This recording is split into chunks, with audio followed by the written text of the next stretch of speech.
Going into the offseason, the New York Jets options at quarterback were limited. Did we settle for just the best of what was available to us? Or did we accidentally stumble onto the perfect bridge quarterback for this team? Tonight, I'm going to tell you all about it, so let's get fired up.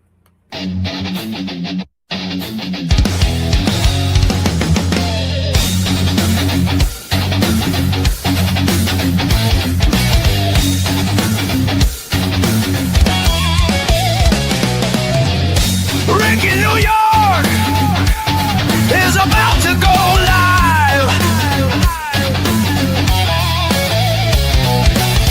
We've been through hell, but we still survive. So call it now. I want all the smoke. I'm here to give fans a reason to hope. They continue to build, and soon enough, the Jets will be winning. Now let's get fired up.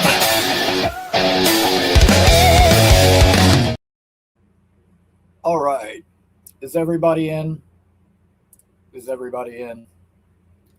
The show is about to begin. In the words of the great Jim Morrison. Thank you, everybody, for joining me. If you haven't already, please subscribe to the channel. Helps the channel out a lot. Helps to grow our viewership and helps me reach more Jets fans like us.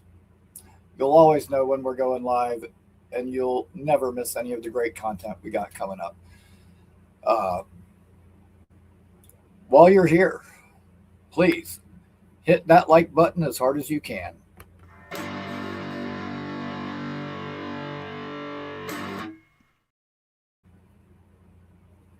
All right, guys. I really appreciate everybody's support. I am known around the New York Jet fan community as always being positive, always seeing the bright side of things.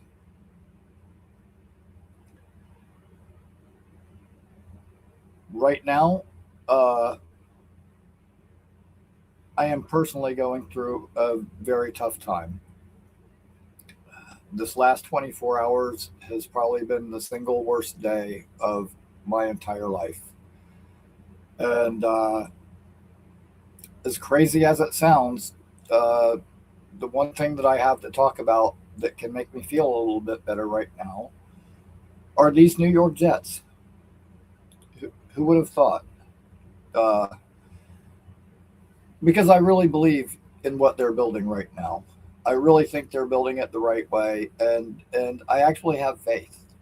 And we were all online last night. I was on the Tazzy show, and we were watching the game live as it was happening via Nate's phone. And he was just going nuts, man, when they won that game. And just everyone was so pumped. And I mean, I'm not like a diehard basketball fan at all. It's, primarily NFL and college football for me. But I am, I guess, what you'd call a casual fan. And man, I was so envious. Like, I was like, God, I wish there was anything that could make me feel that good right now. I'm so happy for all the Knicks fans, man. Congratulations, guys. You guys deserve it as well. And man, I can't wait for them to finish that thing off and close it out and take it the whole way. At any rate, yeah, for a change, it's me that needs you guys' support and positivity. So let's get to it, man. Let's talk some Jets football, and let's get fired up. So as we started doing these OTAs, and like, listen, man, guys are going to make amazing looking catches, and guys are going to look awesome in no pads, running around in shorts. They're supposed to. But we get these little, sound bites that come out from OTAs, and uh, it wasn't one of those. It was actually an interview that Garrett Wilson did, where for the Jets, and he sat down with Eric Allen and Quincy Enunwa, and he was talking, and he said the way that Geno was explaining things, he thought he had played in Frank Reich's offense before, and he already knew it because of the way he was able to not only process it, but the way he was able to relate the information back to them and help teach them. And you know what? To me, it seemed that sounds like something little, but dude, that is so huge. That is so huge. Hearing that coming from a guy like Garrett, and we all heard the quotes about he throws a friendly ball, and the positive of us were like, yeah, Garrett's going to have a career year. And the people who are always looking for the other side of the coin were like, oh, he was taking a shot at Aaron Rodgers. And hey, you know what? Maybe both things can be true.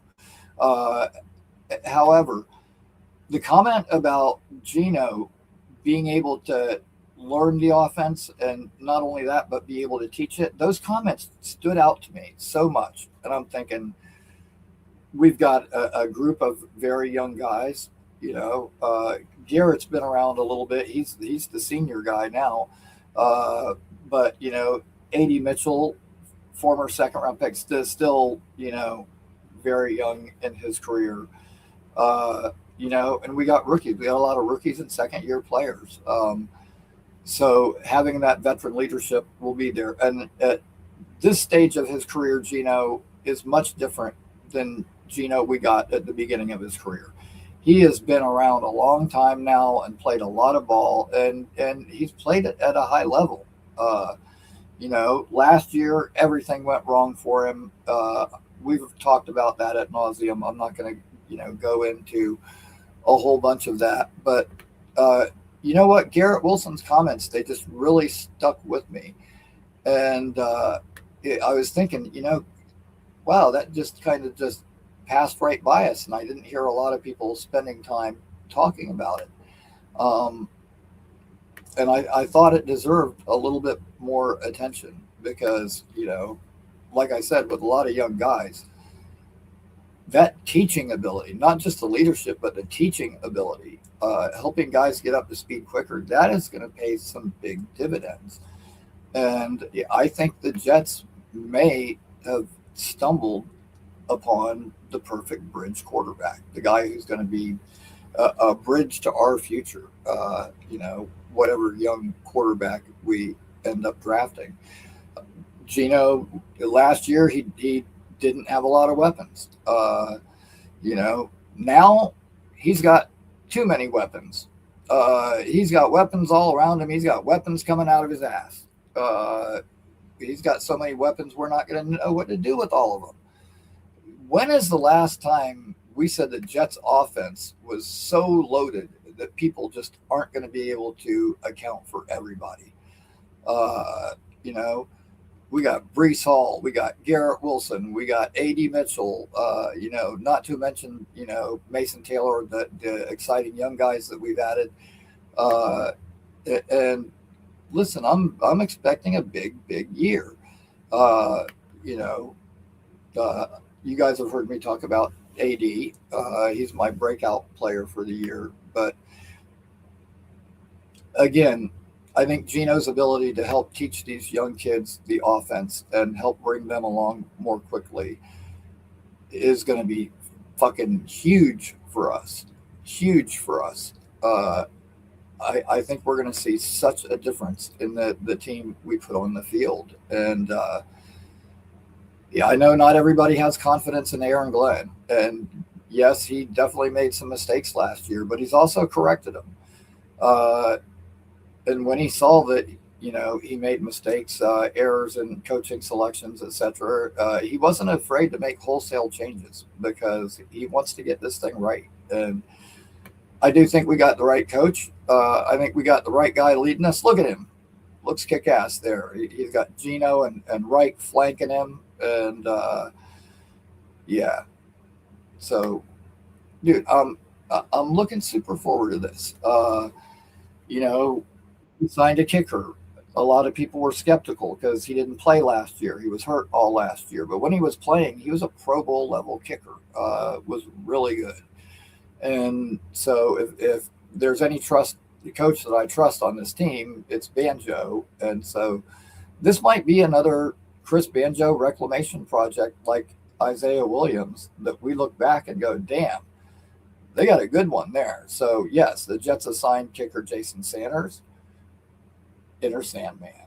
Uh, he's going to come in and he's going to put some opponents to sleep for us. So uh, awesome. Another thing I wanted to get to real quick, I keep talking about how much raising the floor has helped this team with guys like Anyamata and Enigbari and Osai and those guys that we brought in. But even myself has been guilty of this. When I mention all those guys, there's one guy that I typically fail to mention a lot of the times. My under the radar player for the New York Jets this year is going to be safety Dane Belton. Dude, this guy is a hitter and he does not miss tackles. He is like the opposite of what Tony Adams was for us. Always around the ball, always in the right spot, and dude, he's a hitter, and he does not miss tackles. And I think that Belton may end up playing a bit more for us than people expect. I think he's going to be a really good ad for us that's flying below the radar right now. So, and Valerie, I get that. I can see being hesitant. But you know what? I really have faith. I have faith in this regime, and I have faith in the changes that they've made. So I'm looking really, really forward to this. I'm going to go ahead and bring on a caller, and let's hear what he has to say about it. What do you think, man? Do you think Geno's going to turn out to be a really big thing for us, like I do, as far as him being able to help the young guys? I really do. That Raiders offensive line, and they didn't have a single number one wide receiver last year. So I think I mentioned it last time you had me on. We haven't had a quarterback throw for over 4,000 yards since 1967, the great Joe Willie Namath. Geno Smith's done that twice in the last 4 years. We have two pillar tackles in Olu and Membu.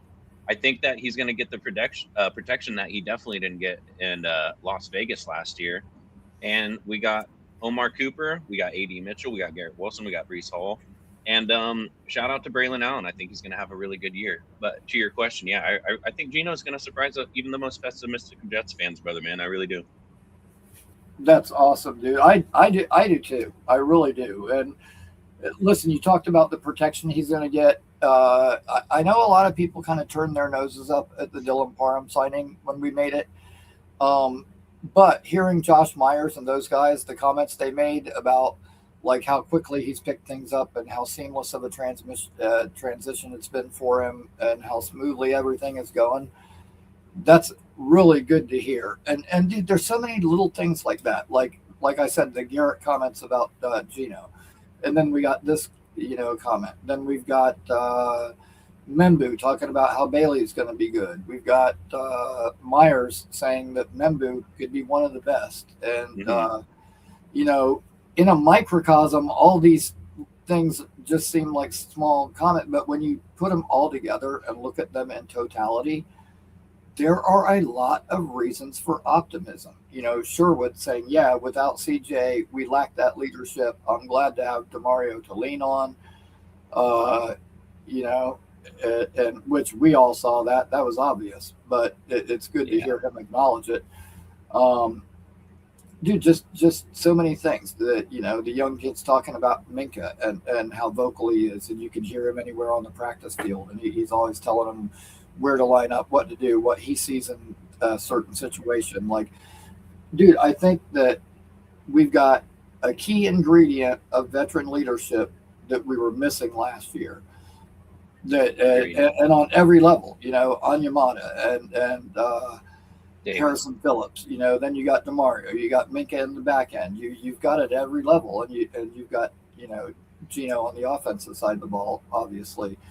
But dude, yeah, when You take every comment from Frank Reich to Seth Ryan to Garrett to, you take all those different things and and sometimes I'll do this. I'll take notes and I'll write down notes for myself during the show, and they're awful. They don't make any fucking sense at all. If you read them, it looks like a crazy person wrote it, or like somebody transcribed something from like an audio book where the internet signal was going out because there's like big chunks missing.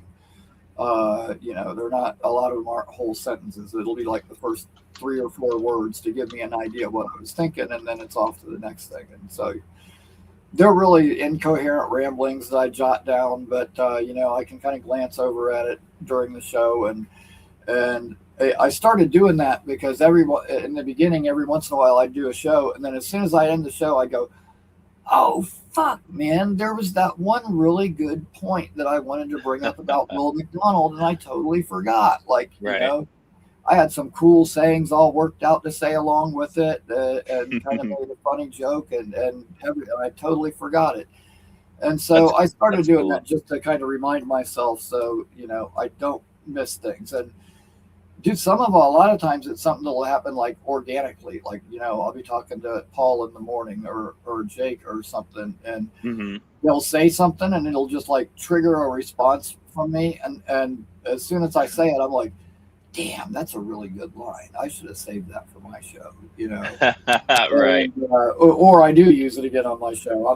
I'm not afraid to say, but yeah, I mean, a lot of times I come up with stuff like that, and and a lot of my ideas listening to other content creators. It was actually the other morning, and woke up, wasn't feeling good, had a show that night, and that's the night the Green Bean was coming on, and I was like, oh my God, all week I've had all these great ideas of these positive, encouraging things I wanted to talk about. And now I can't organize my thoughts. I can't think of a single point that I was going to make. But like, as he started talking, he said something, and I was like, oh, you know what? And then I just kind of built off that one thing. And before I knew it, I had like the framework of a whole show. But Hell yeah.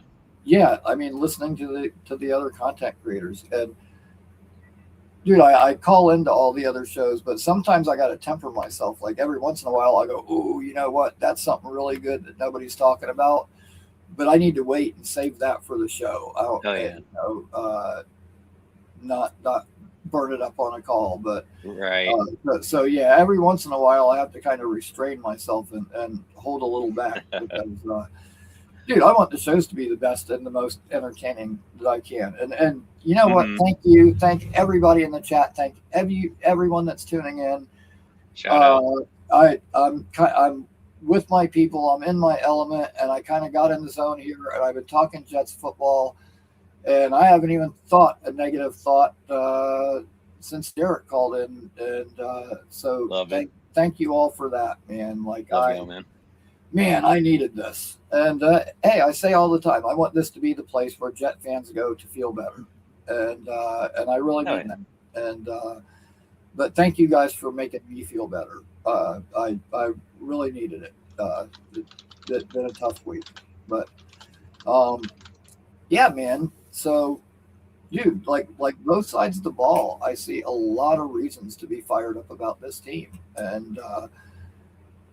Yeah, I'm just really, really encouraged, man. I like the things they said about being multiple. I like them talking to Seth Ryan and Seth Ryan, like in Detroit, they kind of deployed him to come up with trick plays and help designing trick plays. And dude, I'm not trying to give him props that should go to Ben Johnson, but. Like there was one thing where they said, okay, look, we want you to go and watch 150 different trick plays and then come back to me. And it's like, wow, 150, holy shit. But dude, I think that Frank Reich is going to give us a traditional, I don't want to say old school, but normal, functional NFL offense. not anything crazy or cutting edge, but something that's tried and true and just works. Yeah. But I think that Seth Ryan is going to have enough input to where we are going to see a couple of really cool wrinkles and maybe a couple of really cool trick plays that get pulled out, when the situation dictates. But uh, I think that he'll have just enough input so that offense isn't like stale looking, for a lack of a better word. Yeah. And with Glenn, dude, I like what he said about being multiple. And that's something that all the coaches have talked about, being multiple and putting personnel in different situations. God, I hope they do it, man. I really hope they do it. I want to see our defensive linemen getting shuffled all around. I want to see us doing crazy stunts and shit, and Maybe a fucking screen up the pass. Patriots, the way the Texans did in the playoffs. And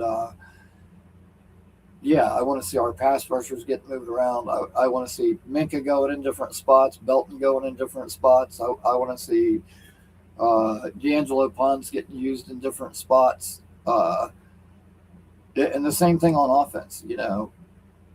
One day we trot out there in a normal formation. The next minute, all of a sudden, holy shit, you got A.D. Mitchell as your one. You got Sadiq flexed out as your two. And then you got, Cooper and Garrett in a slot to either side. Holy shit. What is, and Reese in the backfield. Like, dude, teams would probably be like, oh, whoa, what the fuck are they doing now? And dude, I could sit here all day just spatting out, different formations with guys lined up in different places. But, sometimes, Sadiq's in line, and Mason Taylor's your pass catcher, sometimes Mason Taylor's in line and Sadiq's flexed out.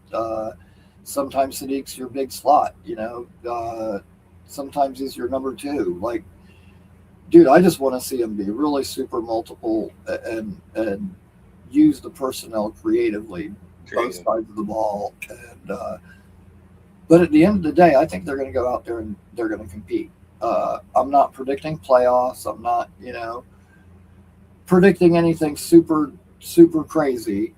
But, it's to me, the needle's pointed upward, man. Like that. I think there's too many encouraging signs, and I want these shows to convey that message to people. See if people are buying in or not. But I think there's too many small positives right now to not kind of buy in and give it the benefit of the doubt. And agreed.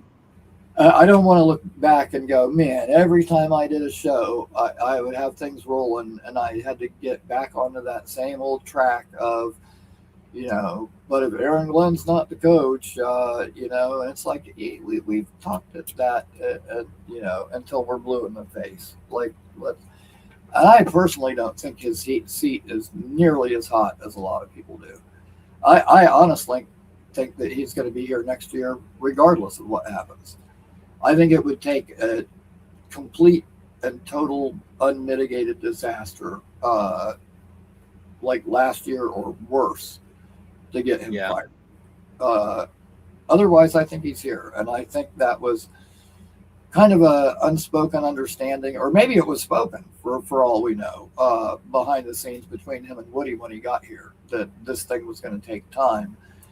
And if he was going to take the job, he would be afforded that time. And dude, the fuckers hug each other every morning. I mean, when's the last time you see, dude, our fucking owner is so awkward. He looks like he would get uncomfortable shaking somebody's hand, and he's going to hug this motherfucker. Are you kidding me? Yeah.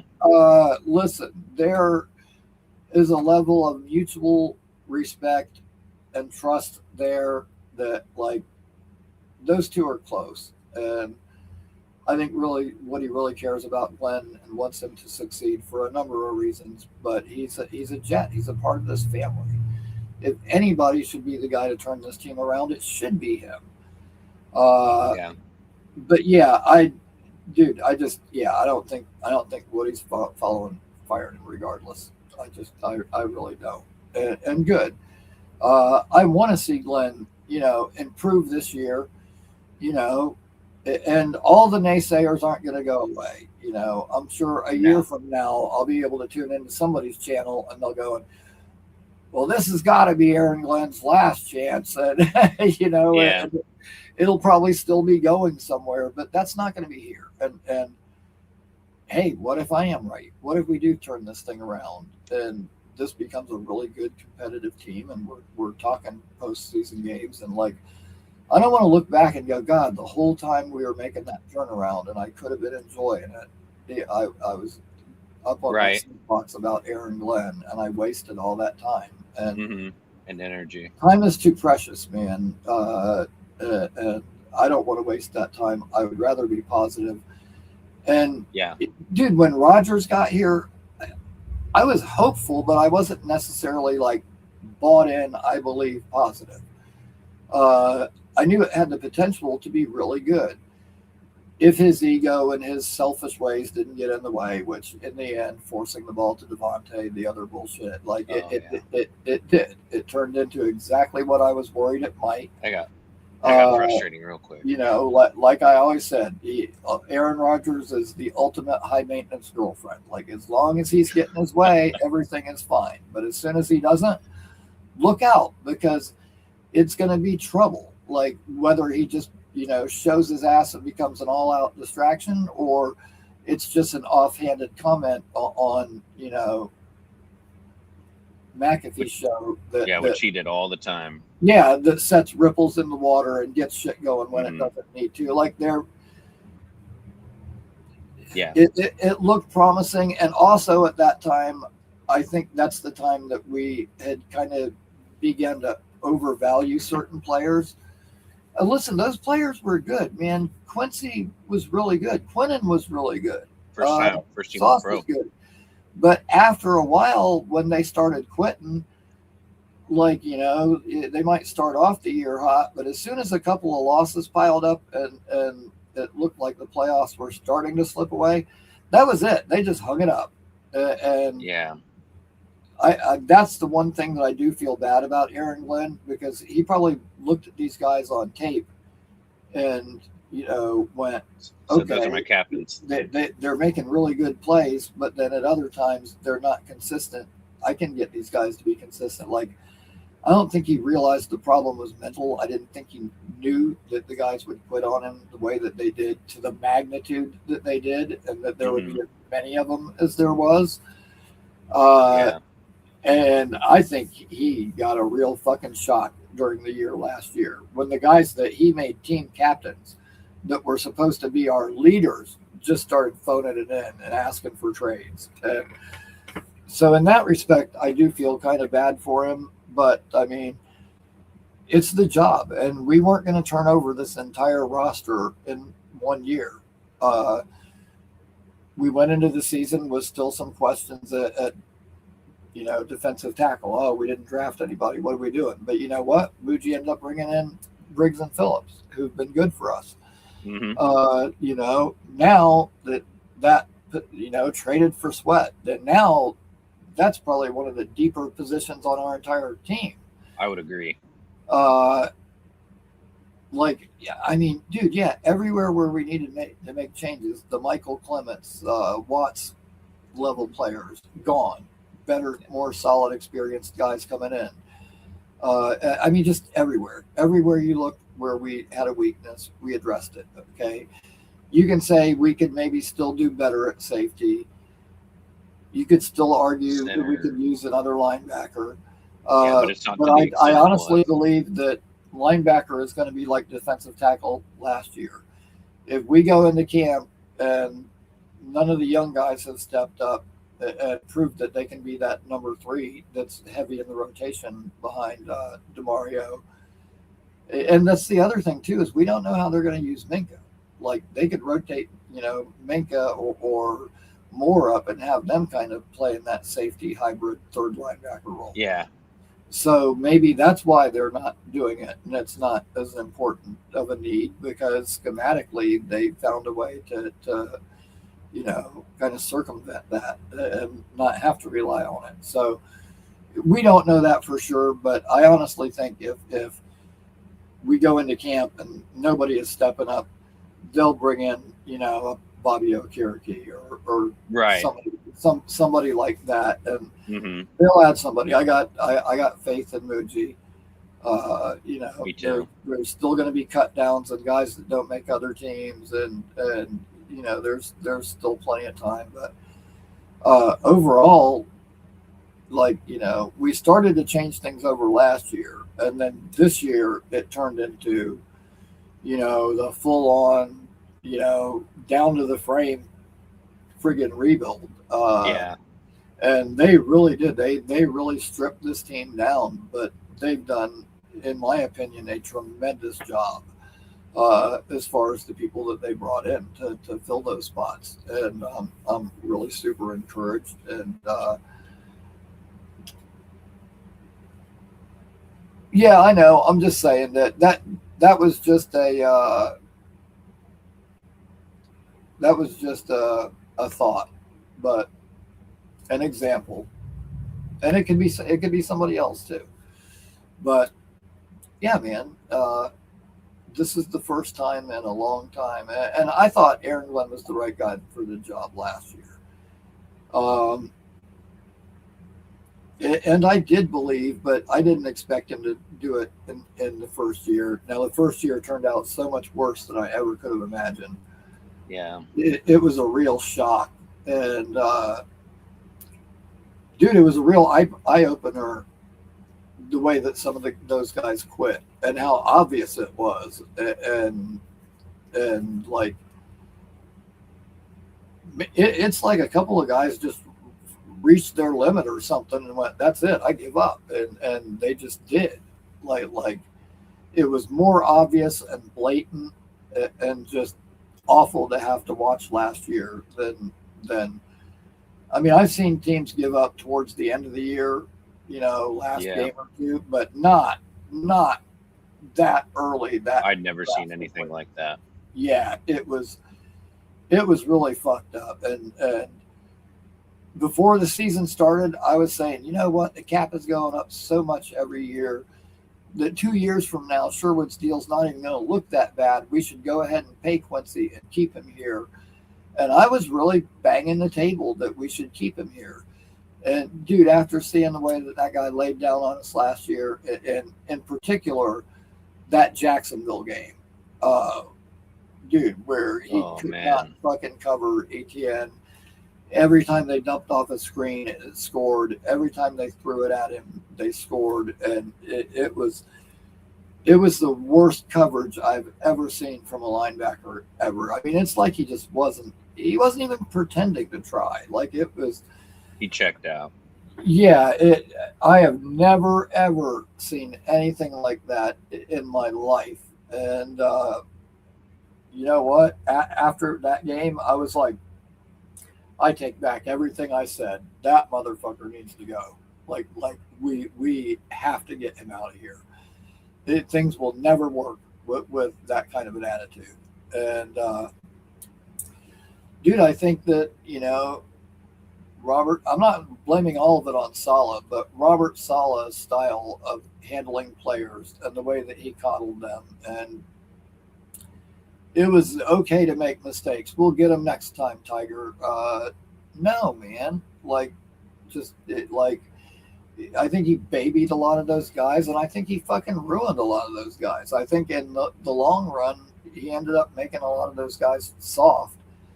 And, then when adversity struck one too many times, that's just it. They just all folded on us. So, unfucking believable, man. But you know what? That was then. This is now. It is a brand new day. And I really, truly believe that the Jets are back. And right now, I do not have a lot to look forward to or be positive about. But this team is one thing that I can.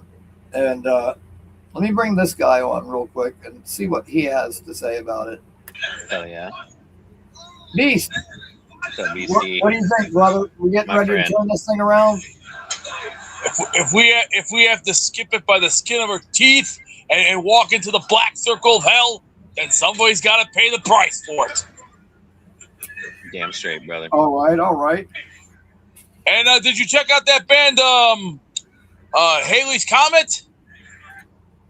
I listened to a couple of tracks. I didn't get to listen to all of it. I've had quite a bit going on the last couple of days, and I haven't really had time. So, what I heard I liked, but I haven't really got a chance to listen to like those first two songs. What's different about that? What's different about that band? They actually sound like Iron Maiden, but with a power punch.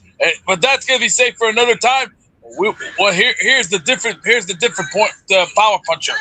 We're 90 days away from getting on to the preseason. Let's see what preseason's gonna bring this year, because the surprise is you ain't seen nothing just yet. We went from sloppy to now, okay, we got some big boys. Now let's see if we can put these boys to work. But in order for them to work, they gotta bring their ass to work. That means if you want to earn your paycheck and you want to earn your spot, your keep here, you better first of all leave that drama bullshit in the back. Facts. And Yo Holmes, let's try to keep this clean. It's a family show, after all.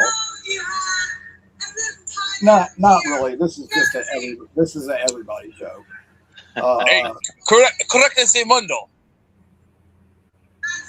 And the only thing that I see now, I'm like, now that we got all these giant big boys, and now that we got a new kicker, okay, it may look great on pen and paper, but let's see where it goes first.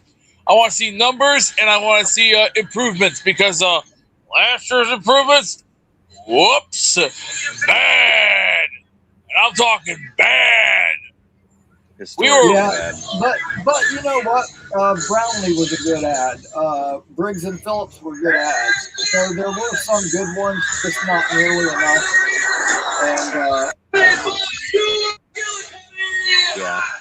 And not enough to overcome the quarterback.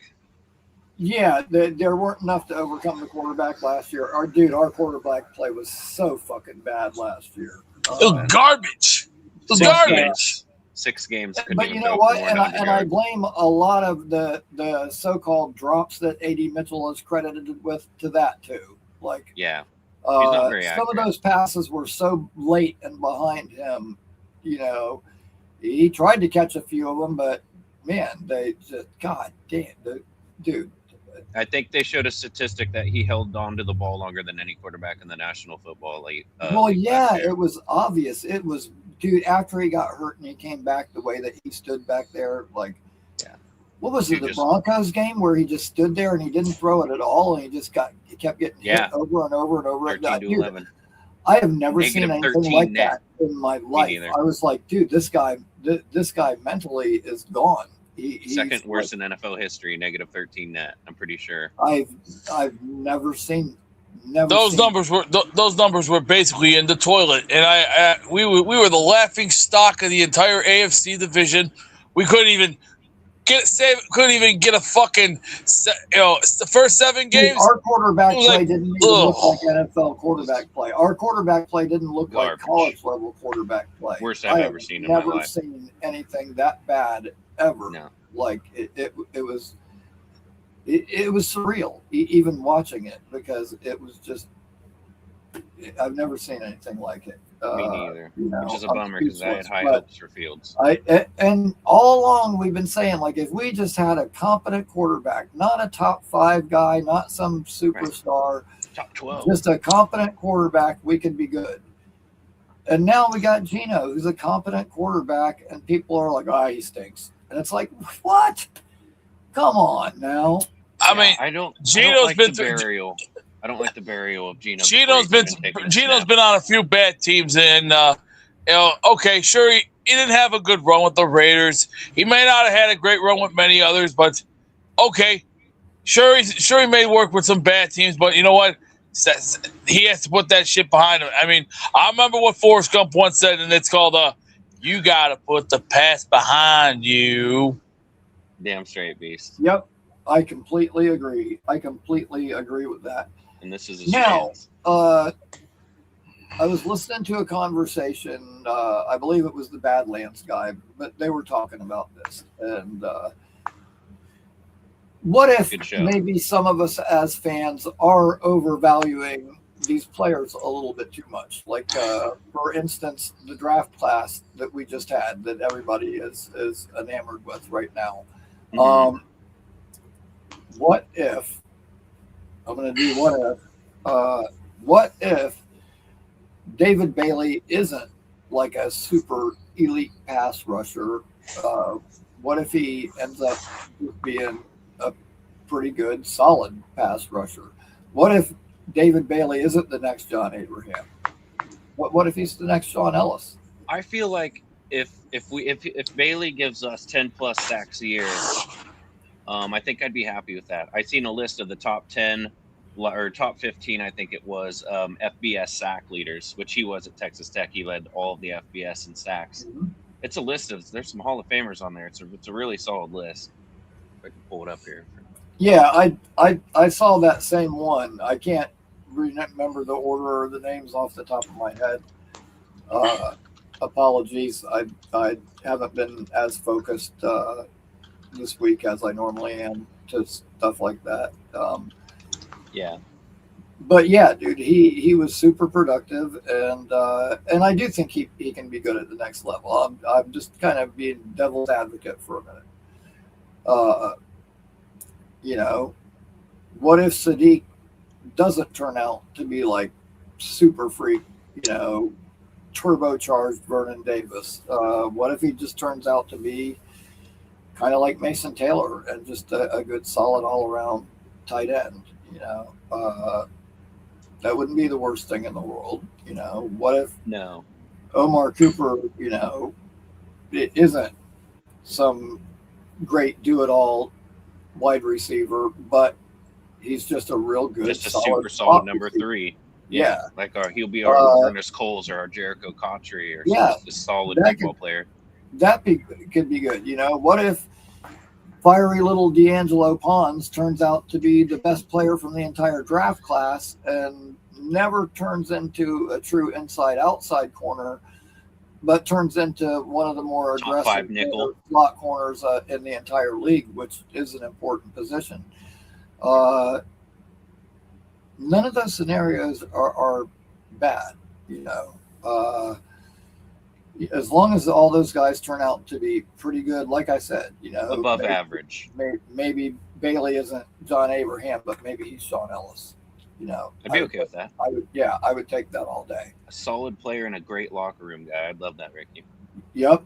And you know, I still feel good about this draft class. I love it. You know, I don't want to be repetitive, but raising the floor, Osai, Onyemata, dude, I think that is going to pay such dividends. Now, when we've got to put guys in on early downs when we don't want Will McDonald out there trying to stop the run or whatever situational, right? You know, or we've Michael got guys Clemens. like that we can put out there instead of Michael Clemens, Brendan McGregor, Watts, like, oh my undrafted God. free agents. Oh, man. Yeah, and you know, these are all guys that have been in the league and have had at least moderate success. None of them overwhelming numbers, but dude, Onyemata was like number 6 against the run. Yeah, he was top 7. Same with Phillips. Yeah, that's really freaking awesome. Good. And you throw Sweat in there, that's a lot of beef. I love it. Well, Aaron Glenn is you run the ball and you stop the run. Number 1, and Rex Ryan theory. We got the guys to stop the run now. My goodness, you know, and that's another one. Sweat, you know, look at Lightning City, baby. Yeah. To hear Jeffrey Simmons talk about him that highly and say how he was that's so cool. That was awesome to hear. Yeah, high character, good locker room guy. It's definitely not what we had last year. I was very excited to hear that. Weed the People. What's up, dude? What up, Weed? Shout out Weed. My boy Weed. Everybody, Weed the People has his own YouTube channel, Weed the People 732. Make sure you go over there and subscribe to my buddy Weed and check out his channel. God knows what you're going to see there because Weed is an interesting fellow. Hell yeah. But I just guarantee subscribed you yesterday. it'll be interesting. I guarantee it'll be interesting. Oh, Most certainly. I'm just watching this beautiful lightning storm. It's beautiful as can be. Oh, is it beautiful? But nothing's going to be even more beautiful than this year. Because when I come up for the Jets game, I'm hoping to run into some of you guys. Well, The Dolphins game beast. that's correct to say, Mundo. Hell yeah, buddy. And will I run into you this year with Ricky? You know, it's not looking like it right now. The only game I was planning to do this year was I had been planning to go to LA, but now Chargers. it looks like there's a very high likelihood that I'm going to have to leave where I'm living and find a different place to live. And that shit Bummer. costs money. And Right. depending what goes down with that, I may not even be able to make it to the one game this year. All right. Which is bummer. a real bummer. But I don't really want to talk about that. I'm trying to be positive. I understand that. But yeah, probably not. But the following year, I'll definitely be coming up. Maybe to a division game. I'll have to wait and see our schedule. The following year, I'm definitely going to come up for a home game, though. So, Nice. I can go back to New York and, That's awesome. visit some friends there in my old neighborhood and,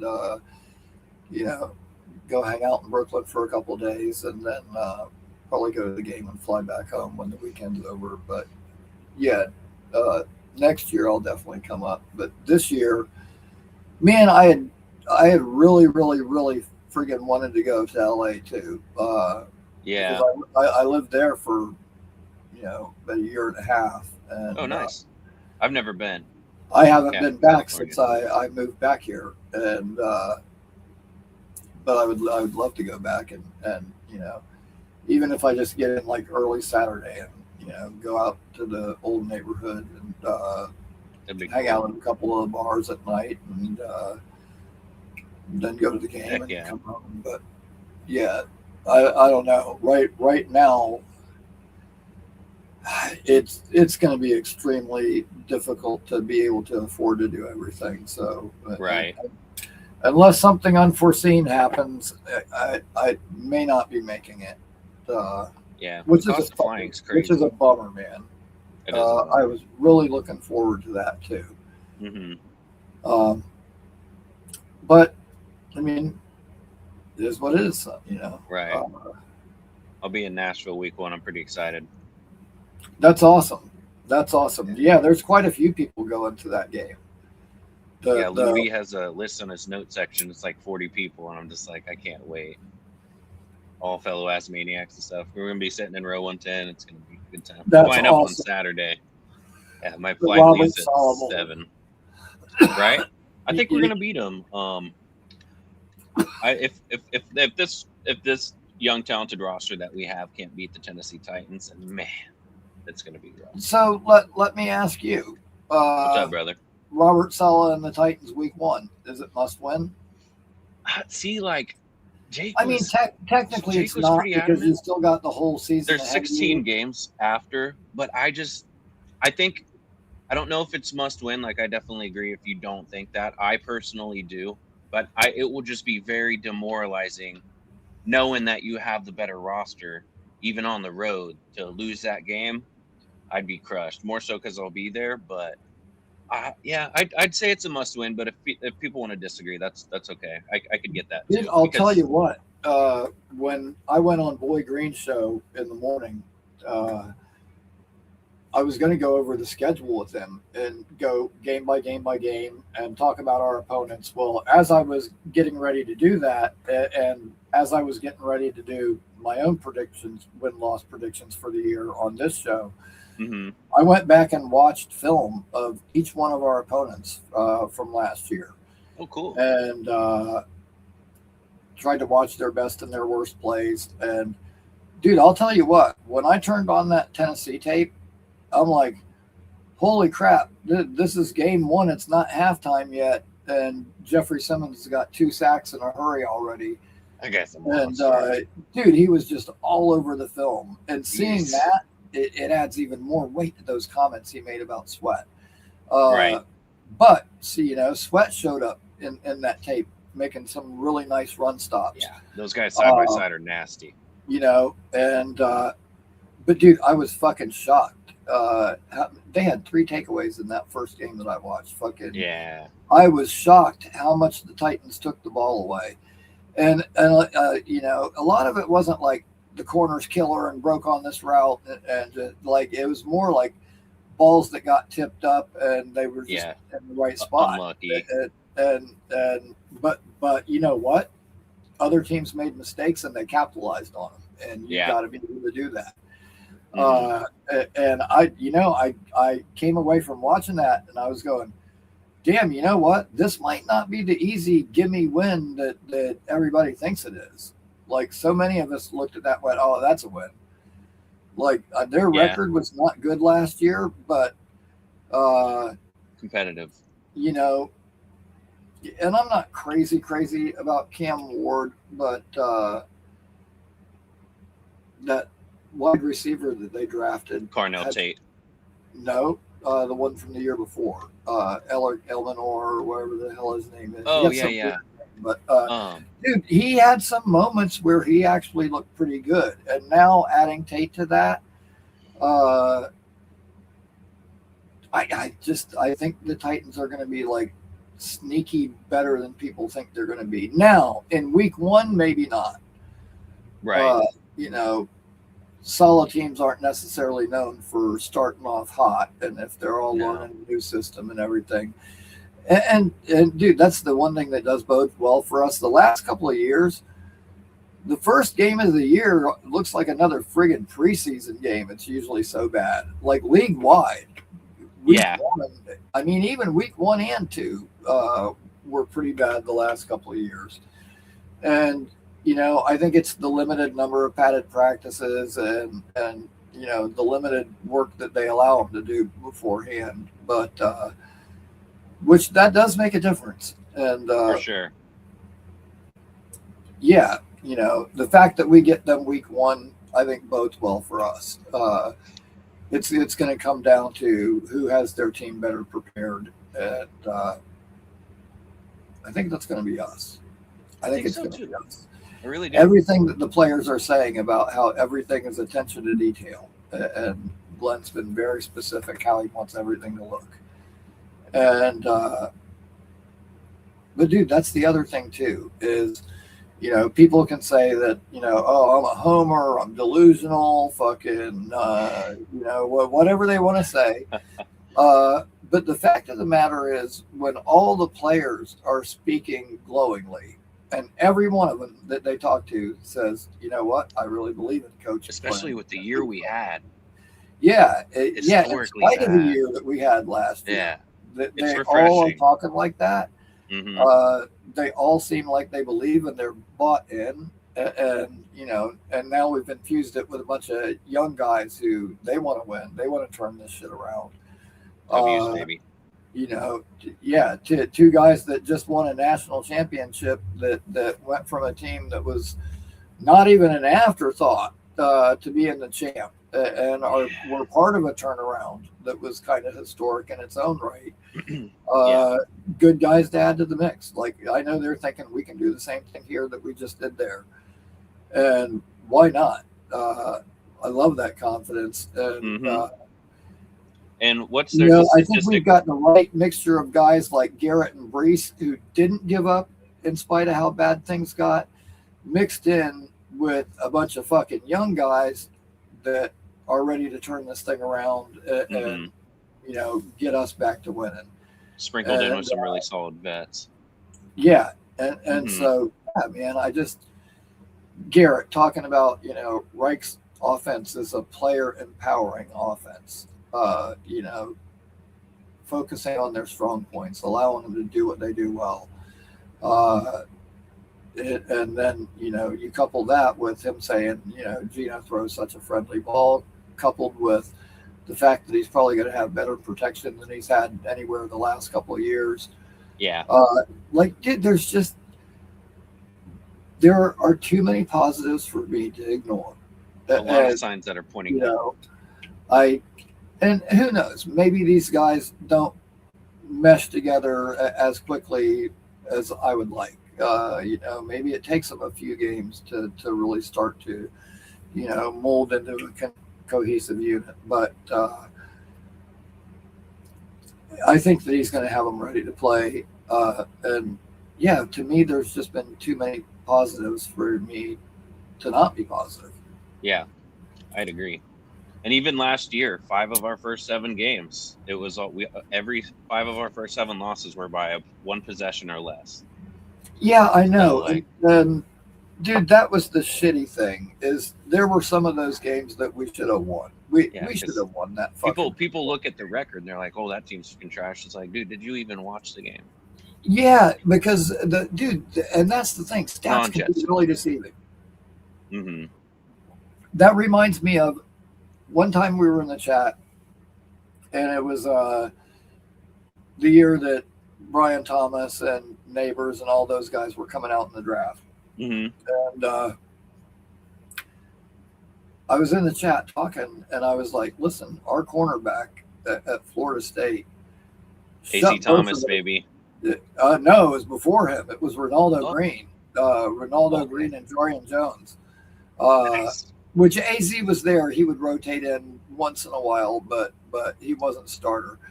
But dude, Ronaldo Green, he shut both of those fucking guys down. I think Neighbors had 2 for 19.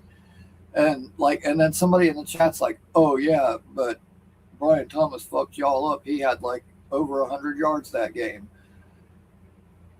And I'm like, you're not serious right now, right? Because he had 2 catches for 9 yards or some shit like that until the fourth quarter when we were up by 3 fucking touchdowns and, against a bunch of our backups. They threw him a flanker screen that he took 96 fucking yards for a touchdown, and that's how he got over 100. It was all one fucking play. Yeah, you fucking moron. Telling me that he fucked us up because he had over 100 yards. Dude, he had 2 plays for less than 10 yards and then 1 play that was 96 fucking yards. That's not fucking us up. That's probably more so on the safety. So fucking bad that we had stopped playing at the end of the game. But yeah, it's funny, dude. But you would look at that and go, oh wow, he had 114 yards and a touchdown. Yeah. No but context. Without any context, it was very deceiving. So I think Pons can be that guy for us. I think dude, I do too. I watch a lot of Indiana games. I think I like him better than Ronaldo Green. And dude, I like Ronaldo Green, who was just playing for Robert Saleh in San Francisco. He's fucking one of their starters over there.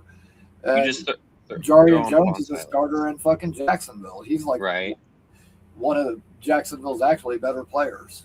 Yeah. Pons at 52, I'm juiced. Besides, not an issue for me. He's crazy fast, and all he did was turn the ball over and make plays for Indiana all year, whether it's in the regular season, whether it's against Penn State, whether it was in the playoffs. I think Pons, I think he's got the ability to play outside. Yeah, he's 5'11", or is it 5? Is he 5'9"? Yeah, I could be wrong, but Revis' size didn't really slow him down. I'm excited for Pons. I am too. I really am. I think I could see him rotating out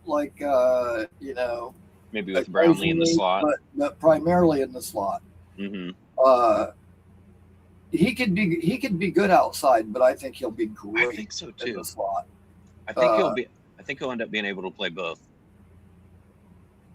Yeah, very excited. the guys that we've had recently over the several years that we thought were real good slot corners, Oh God, D Milner vibes. Oh, man. Brownlee, before that it was Michael Carter. Before that it was like Brian Poole. Yeah, I love Brian Poole. And dude, all of those guys were good. I'm not saying that those guys weren't good, because all those guys were good. Yeah. But we could have something that's better now, I think. I think so too. Yeah, I'm fucking really excited. I think it's going to be one of the better Jet secondaries we've seen in quite some time. Oh, anyways, while I've got you here and I'm thinking about it, What's up, brother? Shoot me an email. Okay. It's Ricky, with an IE, Ricky New York at Yahoo. Alrighty. And Gotcha, yeah, I got some stuff for you, and just shoot me an email and we'll get that figured out. But cool, man. Sweet, man. Oh yeah. Yeah, well, dude, thank you so much for calling in and sitting here and rapping with me. And yeah. Thank you, brother. Yeah, it's been awesome. And everybody Anytime. out there, I hope you've enjoyed the conversation tonight. Like I said, I think there's just too many little small positives around for me to not be hopeful for this season. Yeah, and when every team is 0-0, like, it's okay to let your Jets fans be like optimistic. It's okay. It's okay. Just let them get excited. Whatever happens during the season, they'll be down enough on themselves, like on a Sunday whenever they're losing. Just let them be happy. It's okay. Yeah, right on. And for me, it's like even last year when I first started the channel, I remember a lot of it was like I focused on a lot of the pressers that they had with the players and like what the players were saying. Yeah. And, like, dude, just how all the guys seem so 100% bought in. And certain guys at any rate, right, Garrett Wilson, etc. And I'm like, all right, and this year it's even more so. And like from every player that's been here to every player we drafted to every free agent we brought in, whether it's Minka, Onyemata, Sweat, every single one of them, they're like, oh, love Coach AG. Love Coach AG. Isn't that awesome? He's a fiery dude. That he's the same dude every day. You always know what you're going to get. Yeah, and they don't have to say that. No, they don't, but they all do, dude. Every single one of them. And man, listen, we can be kind of fickle as a fan base sometimes, and it's awesome because heartbreak. There's so many of us, and we've all got differing opinions on certain topics, and that makes for a great conversation. But at the end of the day, I think it's more important what the actual players think as opposed to what we might think. They're the ones that got to go out there and play for him. And dude, yeah, just hearing like how fired up all these guys are and how they love the coach and they're just totally bought into what he's selling. It's like, yeah, I like this. I like it, and it feels different. It feels new. It feels like we're doing things the right way. And like last year, before this draft, before this free agency, before any of this happened, we were like, oh, Dante Moore doesn't want to come here because, why would he? And like now, what they've built, the situation that they've set up for a young quarterback, like, dude, any young quarterback is going to want to come here. Yeah. Are you kidding? A.D. Mitchell and Garrett Wilson and Cooper and Sadiq and Taylor and Breece Hall and like, dude, this fucking team is loaded with a really good offensive line. 3 Are you firsts. fucking kidding me? and 3 firsts next year. So, like, dude, if they wanted to get sick, they probably could fucking get a Jeremiah Smith or Cam A Coleman. quarterback and a Jeremiah Smith. Yeah, a quarterback and a top wide receiver. With our draft capital, we pretty much control next year's draft. Yeah, I mean, me personally, I would hope that AD Mitchell would develop to the point where we didn't have to worry about a receiver again. But Me too. dude, I want like Leonard Moore, the corner from Notre Dame, or like a Dylan Stewart, Colin Smith to put across from Bailey. Oh man, that'd be and filthy. our quarterback, and then we can draft Mekhi Danzy later for a wide receiver that's got Tyreek Hill fucking speed. But yeah, and then with that 3rd first, we can get the fucking best safety in the fucking draft. Use the 2nd rounder on like Braden Moore, the fucking center from LSU, and fucking have another LSU center like Kevin Mawai snapping the ball and solidify that line. And yeah, man, like the very few holes that we have, we can fill and fucking upgrade some other things. Yeah, like safety, back, or center. Dude, think about that. Fucking, we could have fucking 5 picks in the fucking top like 65 next year. Yeah, and the Mooj can still make, trades. If a player don't work out, it's pretty talented. Oh, yeah. Maybe we could get a second or a second, third. Oh, dude, that would be so nice if he could fucking flip Sherwood for like another second. Oh, wouldn't that be badass? And if you think about it, between the 3 firsts this year and the 3 firsts next year, so if you get drafted in the 1st round, you get a 5th-year option.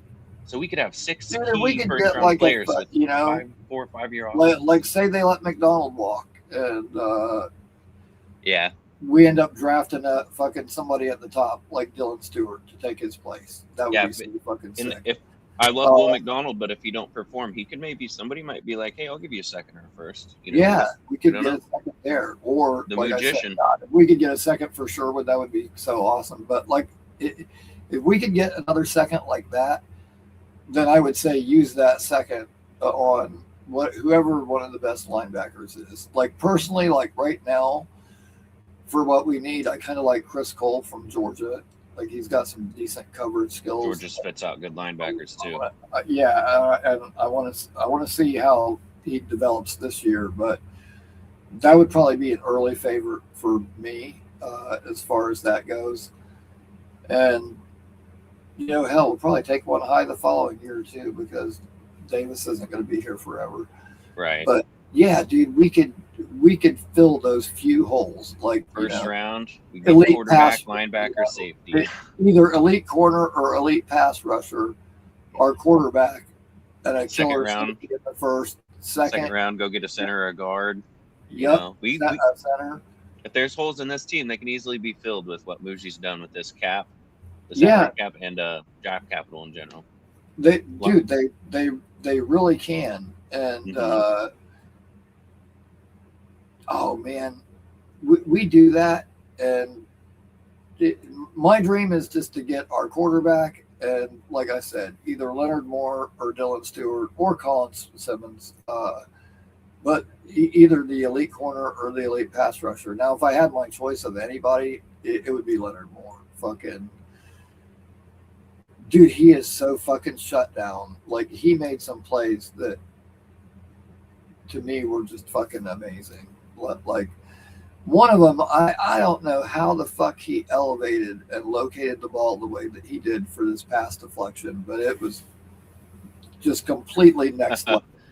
Like it looked like he was beat, and the receivers in the back of the end zone, and all of a sudden he just like elevates and like twists around, and somehow he locates the ball and gets a hand up and just knocks it down, and I'm like, oh my god, like players, baby, like dude, that ball would have been like a perfect like back shoulder fucking throw too, and like I said, I don't know how the hell he did that, but it was something else. And He had a lot of good plays, and I think with just even another year of experience, I think he's going to be really awesome. And I like the two, pass rushers too that are probably the bigger names right now, and probably will continue to be. Dylan Stewart's a freak. Dylan dude. Stewart is South Carolina. Yeah. Mhm. And you can never have too many edge rushers, Yeah. especially in the So- first round when you get a 5th-year option on them.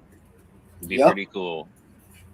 So, God, could you imagine that Bailey and fucking Stewart off the fucking edges? Oh, man.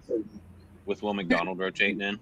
We could have it, depending on what they. All right, we have somebody else joining the conversation. What's happening, Yeti? Yo, what's up, man? Yeti? What's How we happening, doing? brother? Here, let me go sideways to get with you. My guys. God. There we go. What's How you doing, up, Derek? man? Doing good, brother. It's nice to see you. Totally, man. And yeah, since we're being positive, and since I have both of you on the screen at the same time, Yeah. I will be sending some stuff out to both of you pretty soon here, the next few days, You're the because man, Ricky. I was texting with a friend today, and they sent me a text and said, hey, I know you're kind of down right now. Is there anything I can do to help? And I was like, honestly, right now, I could use some company, to get out of here for a little while, something to try to take my mind off of everything that's going on.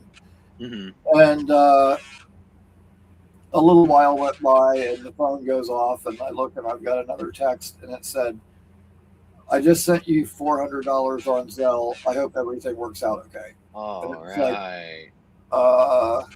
Hell yeah. Right okay. on. Dude, I didn't know what to say. I was like flabbergasted. I'm like, okay. Are they a well, Jets fan? No, there's nothing like a good, like a good buddy. No, because they're all from here, so they're all Tampa Bay fans. But Okay. dude, I've been friends with her since I was in like middle school. Fucking like. That's awesome. We lost touch for years and years, and then somehow ended up reconnecting. Fucking, I'm not sure how. But Fate, my good man. You're telling my story, man. Hell yeah. Crazy. right? You are. I don't know, Ricky. Did you see my response to your email? Yeah, I did. I believe so. Yeah, I'm going through a lot of shit too, man. Like I've had to totally change my life, kind of starting over too. So Yeah, it's All the best, man. It's yeah. I mean, I'll bounce been back. extremely awful. I'm not gonna lie, but Pulling for you. Dude, I so needed this show tonight. Like I don't think I really realized how bad I needed this show tonight until I It's started. therapy, dude. And a guy like you. Yeah. And It really has helped me feel better. That's good. 2 hours ago, I was an absolute fucking wreck. I was thinking to myself, like, oh, I don't even know if I'm going to do a show. Like, I'm just like, my mind is not in the right place for this right now. Like, I got too many other things going on. And, I've been pacing around here, smoking like crazy and stressing out for the last 2 days. Like, thinking about this shit isn't going to fucking change anything or help anything. Like, I needed to do something else. And like I said, man, I do believe in what the Jets are doing this year. And so I talk about the Jets to be positive, and it works. So. Yeah. Hell yeah, And Ricky, real quick, I want to get out. I think that's why all of us, let's say ex-chatters, or, I'm still a chatter, really like and appreciate what you do, is because you were one of us and you rose up out of the depths and, you started your own show and you're doing it. And I'm really proud of you, man. Because I remember back in the day, there would be like me, you, VR, maybe a couple other guys, and there was like 6 or 7 of us that I really liked, and I'm talking like 3-4 years ago. on the chats, and you were always saying like, I'm coming up on my channel. I'm coming out on my channel. It's gonna drop. It's gonna drop now. It's gonna drop then.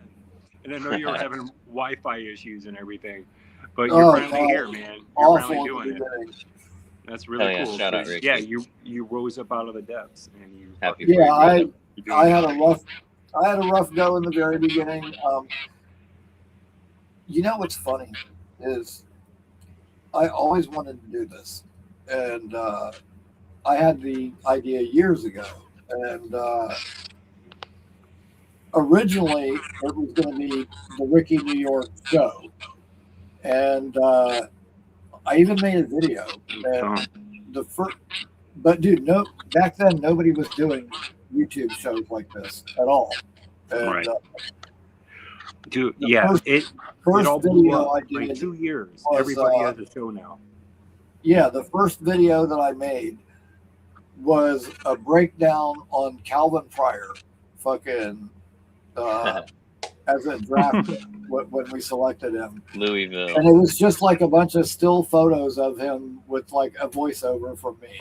And it was up for like years and years and years. And then like one day, I don't know, like I was on X one day and like something popped up and it was Jet Central. And so I clicked on the link and I started listening to it. And it was just like a video of him sitting in his car talking about the Jets. And I was like, that's cool. And then Hell yeah. in his chat, somebody mentioned Jake. And so I looked up Jake. And when I watched Jake's show, and then all of a sudden he's taking fucking callers live. And I was like, oh man, that's fucking awesome. Because It's an evolution. Right. It evolved right in front of our eyes. Like we saw it all happen in the last 5 years, maybe 6, but I'm going to say 5. But yeah, it's definitely evolved a lot in the last 5 years. Yeah. And you said JetX, right? Ian's his name, right? Yeah. Yep. Yeah. Yeah. I'm liked and subscribed. He's a good dude. He was the very him first 'cause he person doesn't I ever play. saw. And then, like I said, I found Jake's show. Mhm. And dude, I used to call into like sports talk radio shows all the time. I called it the FAN. Yeah. The one here. But Yeah, I searched Mike Greenberg rants, and then I found Jake, and then I found Green Bean, and those are my 2 staples, and I'll always stick by those 2 guys. Yeah. Even though me and Jake don't agree on AG, but I give him a slide because he's a Revis generation guy, where I'm an AG generation guy. So I mean, and like to each their own. It's all good, as long as we're Jets fans. A lot of our younger fans, like, dude, they didn't get to experience like that Kevin Mawai, Curtis Martin, Chad Pennington era of Jets football. That's where I started all the fucking time, and they don't know what that feels like for us to be in the playoffs all the time. Like, and I think there's a certain disconnect at a certain age where, once they get to be so young, they just don't get it. They don't connect with that the same way me and you do. Right. Like I don't know if you have all seen the video, but there's a video of AG picking off, God, I can't remember his name, but it was against the Phillies. It was against the Eagles, and he did that high step that he did on the into the end zone. So I'm like, that's just his dance. Like it was a defensive touchdown, so of course he's going to do that dance. Yeah, and no, then it turned into this big whole thing of just making fun of him and all this. I'm like, come on, that's him. It's just him being him. Like, yep. He did it in a totally game. is, dude. And he did that same dance a couple of times after a couple of interceptions. Yep. And that was like his version of the primetime dance. He'd pick a motherfucker off and he'd do his dance. And, dude, I thought it was cool when he did that shit. And you know what? That at the time, in the moment, that shit got me fired up when he did that. Will McDonald fucking dude, I was dancing too. I was too. But then I looked up at we the just clock, won that and I fucking was game. like, oh shit. I did not know that with a minute and something left, we were going to completely fucking melt down and let them move down the field at fucking Yeah. pace. Yep. Big I admit it, man. When he fucking broke out in that celebration, I got all fucking fired up. I was Dude. like, "Fuck Oh, yeah!" Me yeah. and my son were jumping around. It was living room. Oh, yeah. miserable. We were all doing the same dance. Will We were McDonald ran that jumping touchdown around. in. I'm like, especially with we were trailing the whole fucking game. I jumped out of my chair. I was like, let's fucking go. It was, dude. It was hotter than hell that day. It was so fucking horrible out. Yeah, I remember We you were saying all that, just yeah. completely Oh yeah, it was so fried. early in the year. It was like And, week 3 or 4, right? Dude, it was Week- like yeah, 120 week 4, something right. on the field. They said. I think it was Fucking- week 4. It was stupid hot that day. Right. Yeah, and for us to have to suffer through that heat and for it to end like that, man, I was so fucking dejected when I was leaving that day. Yeah, man, that's to storm all the way back and lose on a game-winning field goal. Yeah. Tough. That's brutal. Yeah. Because that's kind of the game and just snowballed. Yeah, and that's the thing. And Good point. you know, Joe Caparoso on Badlands made that point in one of their more recent videos. He was saying like, AG did some bad things, but he also did a lot of good things. And the bad things, it's not that they were just so completely horrendous. It's just that they happened at the worst times in some Yeah. of the biggest moments.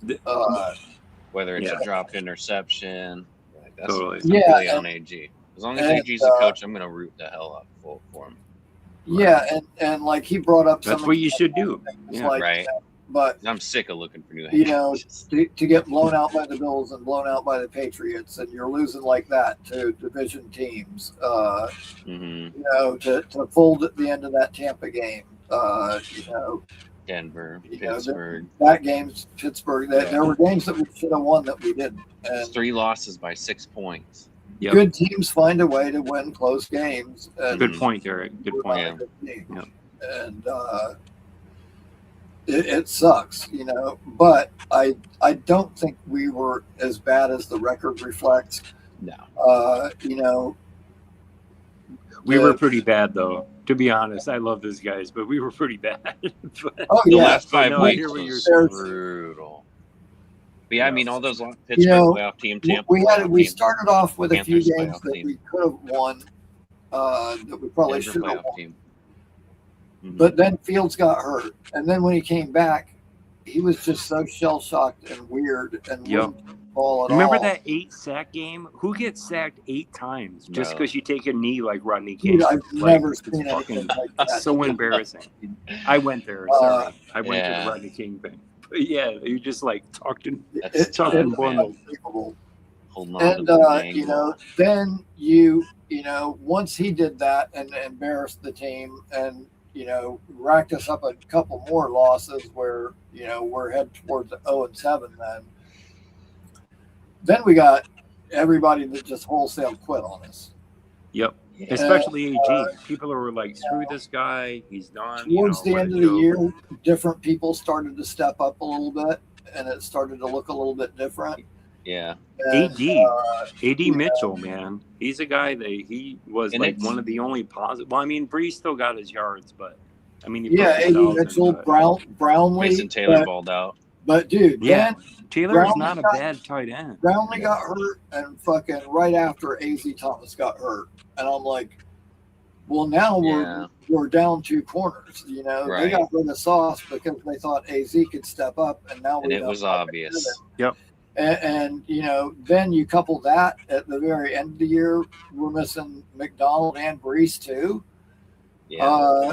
You know, our running back, fucking our best pass Braylon rusher, Allen. 2/3 of our secondary, fucking like, of course we got blown out, man. Fucking, you know, We were wounded as fuck. missing a lot of our best players. So Yeah, And it's Yeah, tough and when Derek, you know you that said- you have such a good roster and you're just losing close games like that. Sorry, go ahead, Yeti. yeah. No, you said Braylon Allen. I expect a huge bounce back season from him. Like, too. he's got nothing. He's young. He's still really young. He's got nothing but a chip on his shoulder with something to prove.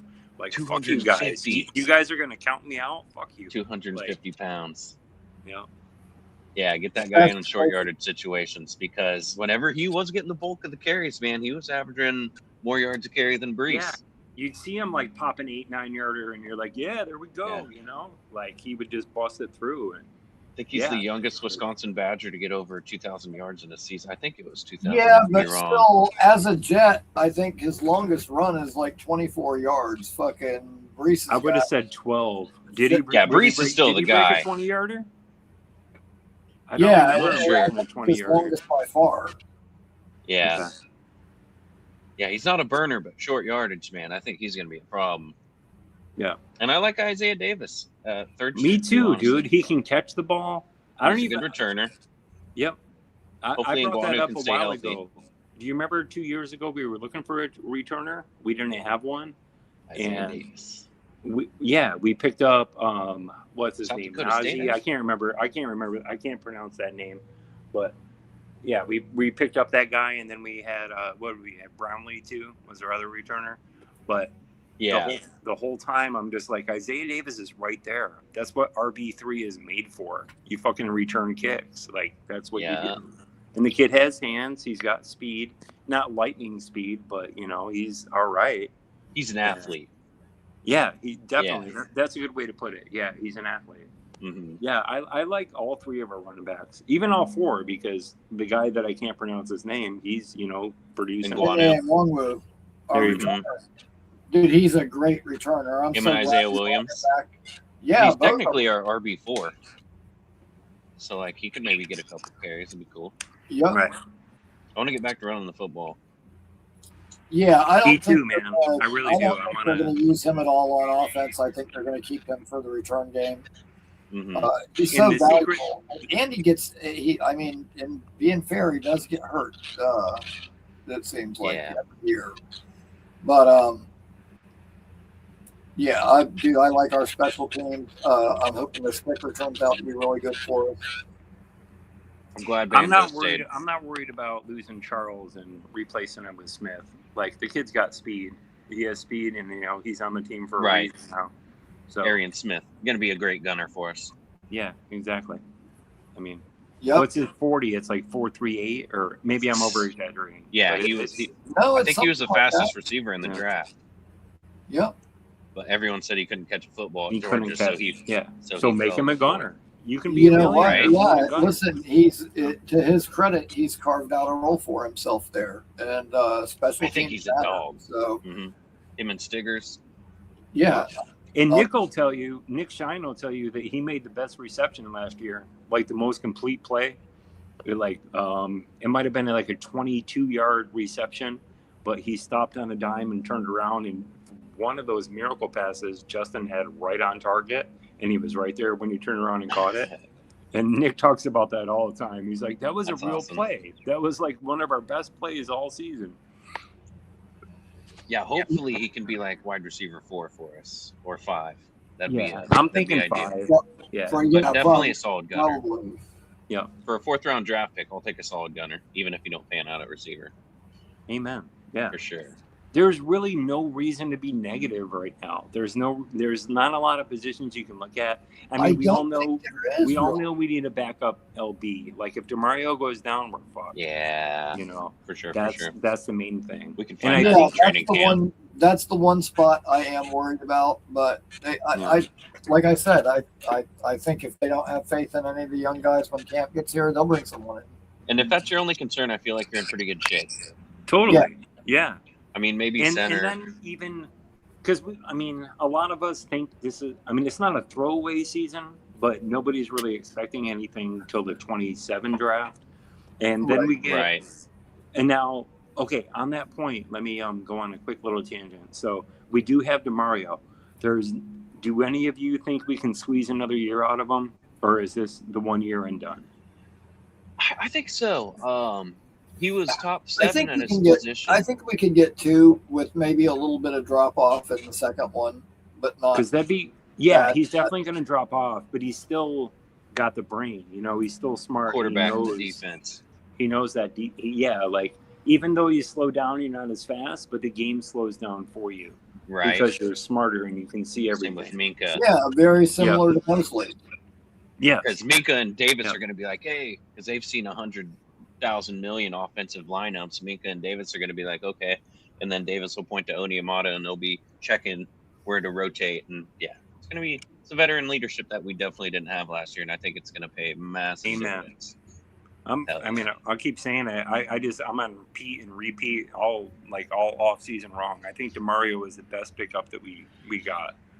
Yeah, him Yeah, and Minka, I'm excited. That's I love definitely a Inigari. really big one. Yeah.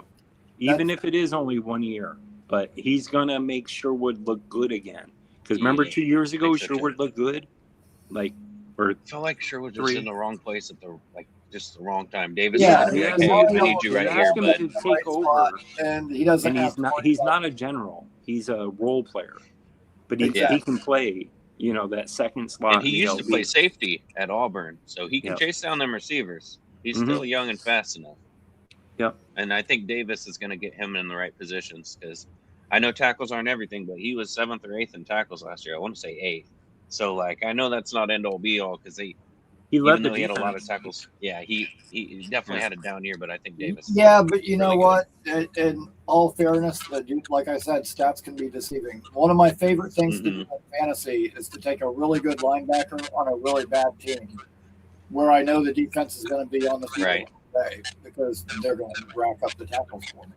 Yeah, Mm. any receiver I had that was playing the Rams, I would just start him because the Rams allowed the most fantasy points through 15 weeks last year. Yeah, stuff like that. So numbers can be tricky. For sure. But dude, I do agree that there's so many positives right now. Like Yeah. You How gotta can have you the not staff. be excited compared to last season? How can you not Yeah. be excited? We got 4 rookie studs, 2 vet studs, and Brees is going to be better. Our line is still intact, for the most Yeah. part. Offensive line. I mean, you got Garrett's aging. He's now a vet. Brees is now not a young kid trying to get his footing anymore. He's already got his 1,000 yards under him. Hell yeah. I was so we all happy. know he has 2 real 1,000 yards. Just that Right. Stella Yeah. fucked What, up. he's and like forgot 4 to put yards him off in. or whatever. Yeah, exactly. Yeah, so he's, in my mind, he's got 2,000 yard seasons under him. I'd say what? Brees, top 10 running back. Garrett, top 10 receiver. If Yes. you were sliding back I'll like say 10 that. to 12, I really think so. I think it's, and I don't I don't know. It's okay to be excited. Every team's 0-0 right now. It's okay to get excited. you know what? I got to take a leak. I'll be right back. I'm not leaving. You're good, brother. Take a look at these numbers. Okay, some people told me that Oh, okay. they're too generous. Somebody told me that the touchdown number was absolutely crazy. But dude, I mean, and obviously this is probably best case scenario, admittedly. And I would sign up for that any day. Geno Smith's yards add up to be more than the yards of the other guys you see listed there, but I factored in Isaiah Davis, Braylon Allen, Arian Smith, random receptions here and there. So there's other guys that you don't see that added to that figure. But as far as Garrett and Mitchell, I think those numbers are damn near dead on. Yeah, I would. Yeah, sign me up for that. Hopefully, Omar will have a couple more receptions than that, but it's not a bad number. All right. No, I mean, It'd be around 2 or 3 a game. I mean, Something like that. and yes, once again, this is very optimistic. It is. I'm going to be honest. I don't think I'll Geno's sign gonna up bring for it. that. But Hell yeah, Cisco. it's not completely crazy either. You can look at the players we have and go, you know what? I actually kind of see a realistic path where that can happen. I see Geno hope so.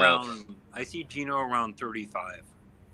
Like realistically, probably 35, 20 and 14. 20 touchdowns, 14 interceptions. Hopefully it's a whatever. little higher, Maybe. but I still think we're going to win some games with that. it's still a So good season for a Jets.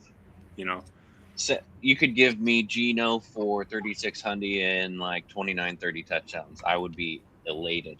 I would be so happy. He's going to throw picks. We know that because he's For not sure. afraid. Yeah. And AD's going to be down the field, and he's going to try to launch one to him. And Yeah. who knows? I remember because he was getting killed at the Raiders last year, and I remember I was watching Pat McAfee one day, and it's just like, this has to be the most unluckiest season I've ever seen a quarterback. Like, because he had 17 interceptions, I think. Like, they're just tip balls and just unlucky. And that Raiders offense. And he was rushed. He was rushed the whole time. Yeah. He never had time to sit in the pocket. That Raiders offensive line was so trash. They re-aired the Browns game. It was Raiders versus the Browns. Both teams were 2-8, and Shadur's like first start, and Geno's just running for his life back there, just pocket crumbling.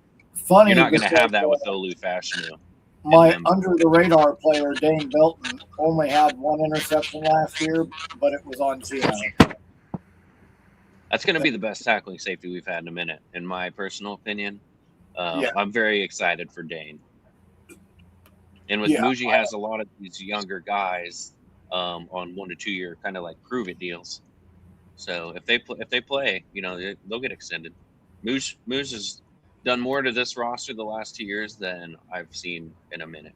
I think he's the best GM we've had in a while, and I like Joe Davis. Joe Davis, I always felt like every time he drafted, I was like, man, he crushed it. And then a couple free agent signings, I was like, man. Dude, But overall, you mean I did like Douglas? Joe Douglas. Yeah, Joe Douglas. Mm-hmm. Okay. I liked him overall. Some of his free agent signings are. I loved his drafts. JD built a really great paper roster. He did. For sure. He surely did. Him and Solo were a good tandem. Yep. We started 7-3. You know we what? didn't win a game after that. I think that Muji and Glenn may end up being a better tandem. I hope so. If you look at the guys they brought in, like they might potentially Brownlee and Phillips and Briggs and Sweat, like Muji, I think has a Versailles, knack Enigbari, for Animata. getting guys that fit Aaron Glenn's system. Mm-hmm. Yep. Like he knows what Aaron Glenn is looking for, and I think it feels like they're aligned. Yes, yes. And whenever they talk to him, like they'll ask Muji and he'll say, "We talk every day. Mm-hmm. We have conversations all the time Mm-hmm. about how we want to build this and how we want this to look like a clear vision. But it just Whether sounds it like a translates to wins is to be collaborative determined, effort. And the Aaron Glenn detractors will always try to say that Muji's great and Glenn needs to go. Or vice versa. But no coach is going to have a heart like AG. I mean, he's one of us. Yes, Trust me. We all the two of you know he wants to win. Oh yeah, he's not coaching to lose. He saw how he fucked up last year. He knows what's not going to repeat that. He's not dumb. No. Yeah, he saw like, oh crap, yeah, maybe I should have kicked that field goal, or that I should have took a timeout there, Mm-hmm. or like he knows he's not stupid. Yeah. Like, and he's one of us, and he's so passionate. He wants to be a Jet coach, and he wants to be the Jet coach for the next 10 years. He wants to turn it around, kind of thing. So, but passion is not a question. That's for sure. To your point. Yeah, I haven't lost any faith in him. Those were disconcerting. Those mistakes that he made were disconcerting, but I haven't lost any faith in him. It's like one of us getting the coach. I haven't. Yeah. And like I said, a lot of it has to do with what the players are saying. Every single player, and they the love first thing out of their mouth is they love AG. And if the words were negative, that would be a little concerning for sure. But they're not. Yeah, but every one of them, both sides of the ball, they all say it. Every one of them, I believe in what they're trying to build here. And they're, dude. Even Quinnen said it. Even Quinnen said it before he left. And when I see them optimistic and they're like, "Yeah, we got something good going now," fucking like it makes me feel that way. Yeah, I'm excited for training camp July 28th. Yes, absolutely. Especially when the guys get in full pads and they can be like, damn, because we already know AD and Garrett Wilson are going to be spreading the compliments like hell. Yeah, see, I that's the thing is I want to see guys in pads. I want to see some actual hitting. Right. I want to see, scrimmage against another team. I want to, I want to see Yep. preseason, whatever. So it's only a month and a half, man. Yep. That's going to come quick. No, it's I like mean, we 6-7 saw this. weeks, Everybody man. waited for the draft. We all wait for this. We wait for I'm that. But juiced. a month and a half. Now we're at OTAs. We're getting Oh, actual I'm video so from antsy. Jets Dude, reporters. that seems like a lifetime right now. Oh my goodness. It Month does, and a half, but you're kidding me. dude, 8 weeks from now we're gonna be like, oh yeah, Be right like back. that went But I'm by listening. fast. You know, Dude, when we get down to like 3 weeks to go or something, I'm probably going to be bouncing off the walls. Oh, we're gonna be buzzing.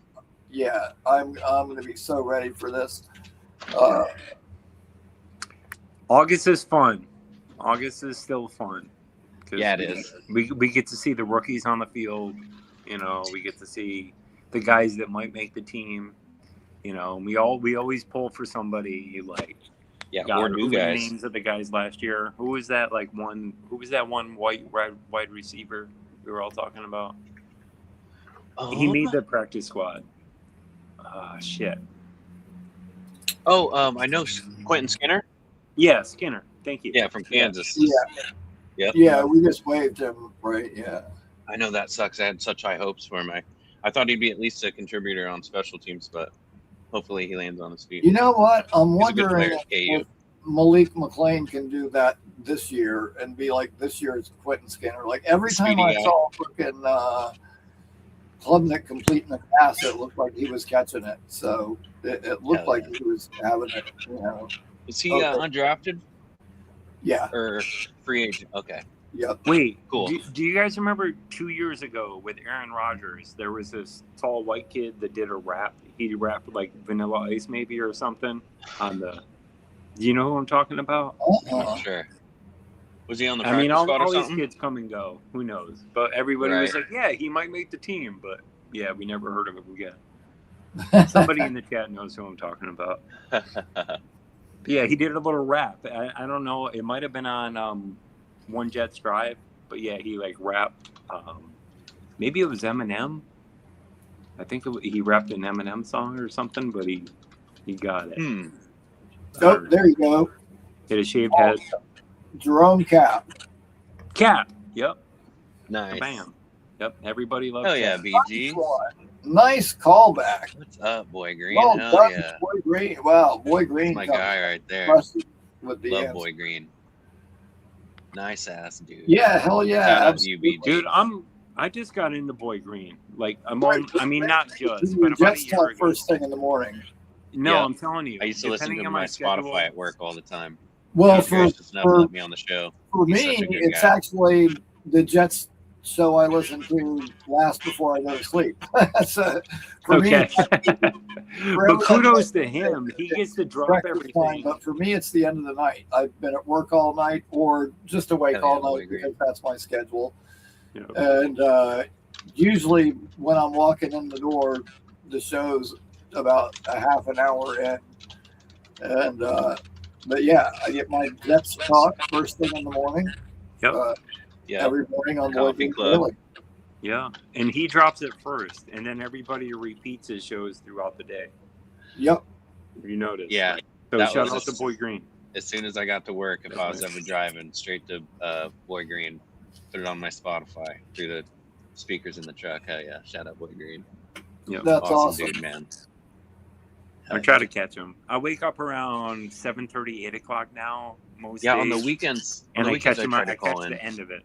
Yeah, his show's usually ending right when I get to work. Yeah. Yeah, that's how it Hell yeah. goes. Good dude though. Yeah, Yeah, his definitely. his show is usually the last thing I watch before I go to sleep, and then I used to stay up, and I would like sometimes catch the beginning of Jake's show, but then sometimes I end up calling in, and I'm on hold for a while, and then like I make a call to Jake, and then I hang up, and I look over, and I'm like, "Holy shit! It's 12:40, and I got to wake up at 3." Oh, Yeah. fuck! Like, Yeah. so Or you're on hold and he drops Beast in 4 times before he nothing puts yet. you on. yeah, nothing against Jake at all. Like he's got a lot of callers and stuff. Yeah. But, like, No, Jake is really Just for blown up. me, Ricky. you know, I love Jake. my man. health and That's my being guy. able to perform at work like I need to, like sleep had to become a priority for me.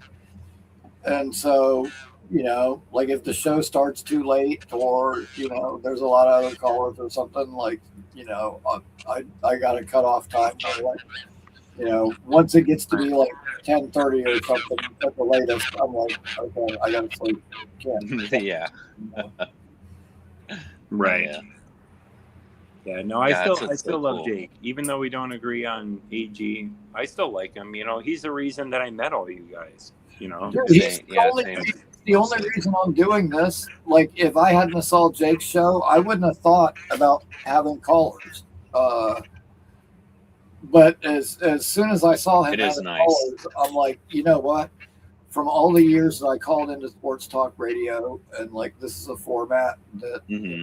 I'm Yeah. both very familiar Yeah, with. that was and very, revolutionary for me. like the dude, the fucking the sports radio channel here. I won a contest and was in their fantasy league one year, and Oh, cool. it was me, like three of the guys that worked at the radio station,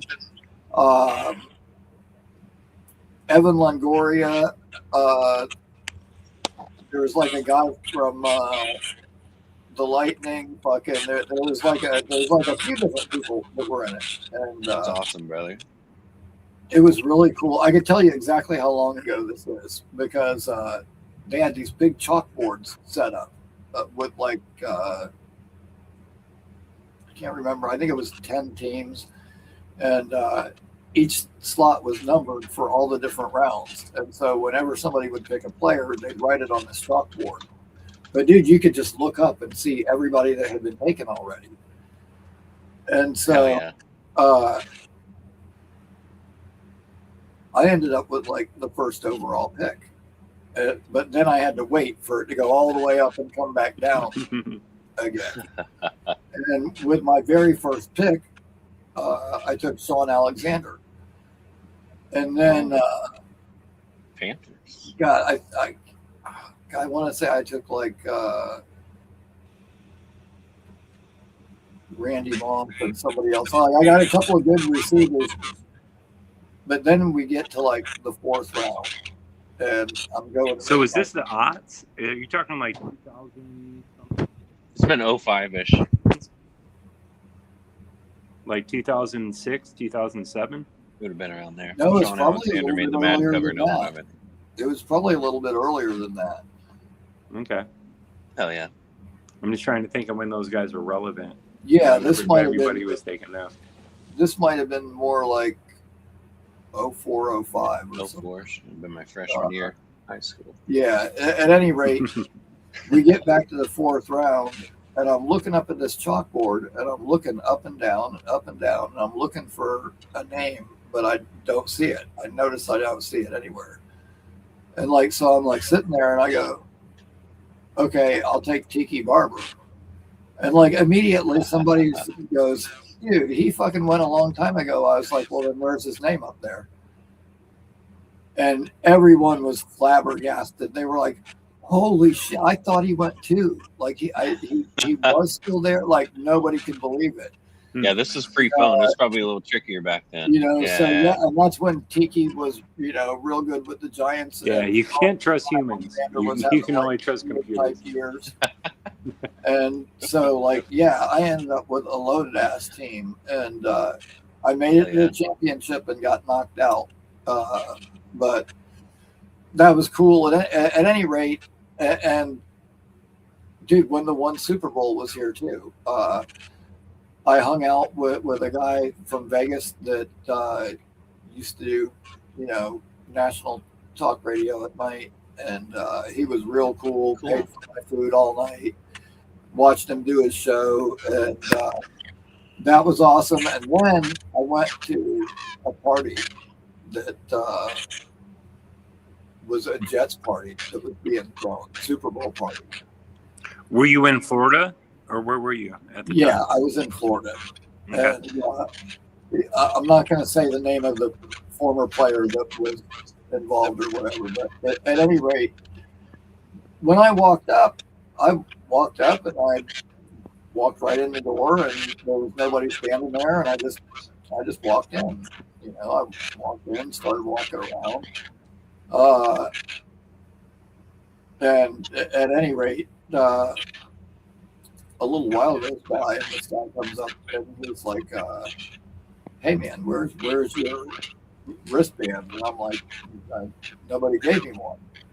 And he was like, "Do you have tickets for this?" And I'm like, "No, I just got here.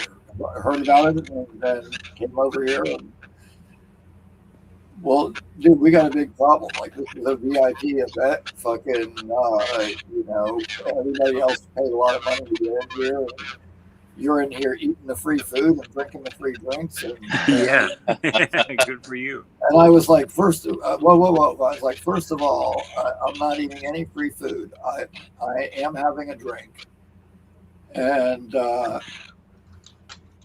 I'll pay for it. Like, I mean, Yeah, it's not your fault. Over on it. Whoever was working the door, the it's dude, their fault. the guy that was supposed to be watching the door, I guess, had walked away for a minute, and Yep. I just kind of came in unbeknownst, and It's but dude, they were perfect time. talking about fucking calling the cops on me and everything. Like, What? yeah, it was ugly, and Damn. yeah, it turns out it was like, dude, it was something stupid like $700 fucking or something to Oh, pay oh, to get into yeah, that shit. party. Like, yeah, so it turned out to be really a big deal. And what were they signing autographs and stuff? and why was it $700? there were a lot of former players there and former players from other teams as well. Okay. And that's like a thing. All these different people will throw Super Bowl parties in the city where the Super Bowl is. Like that same Yes. year, what's his name? DeBartolo, the guy that used to own Niners or whatever. They threw a party here, and dude, like every fucking celebrity that you can think of was at that thing. It was fucking ridiculous. And, but yeah, Ciara, those are, Russell Wilson, dude, that ticket everybody was was like $1,200 to get into theirs. Whew. Because you're fucking, probably going to be sitting across from fucking Snoop Dogg or some shit, Yeah, But, we're idiots as fans sometimes. The money that we yeah, spend on like, things, but Yeah. dude, Super Bowl is big fucking money.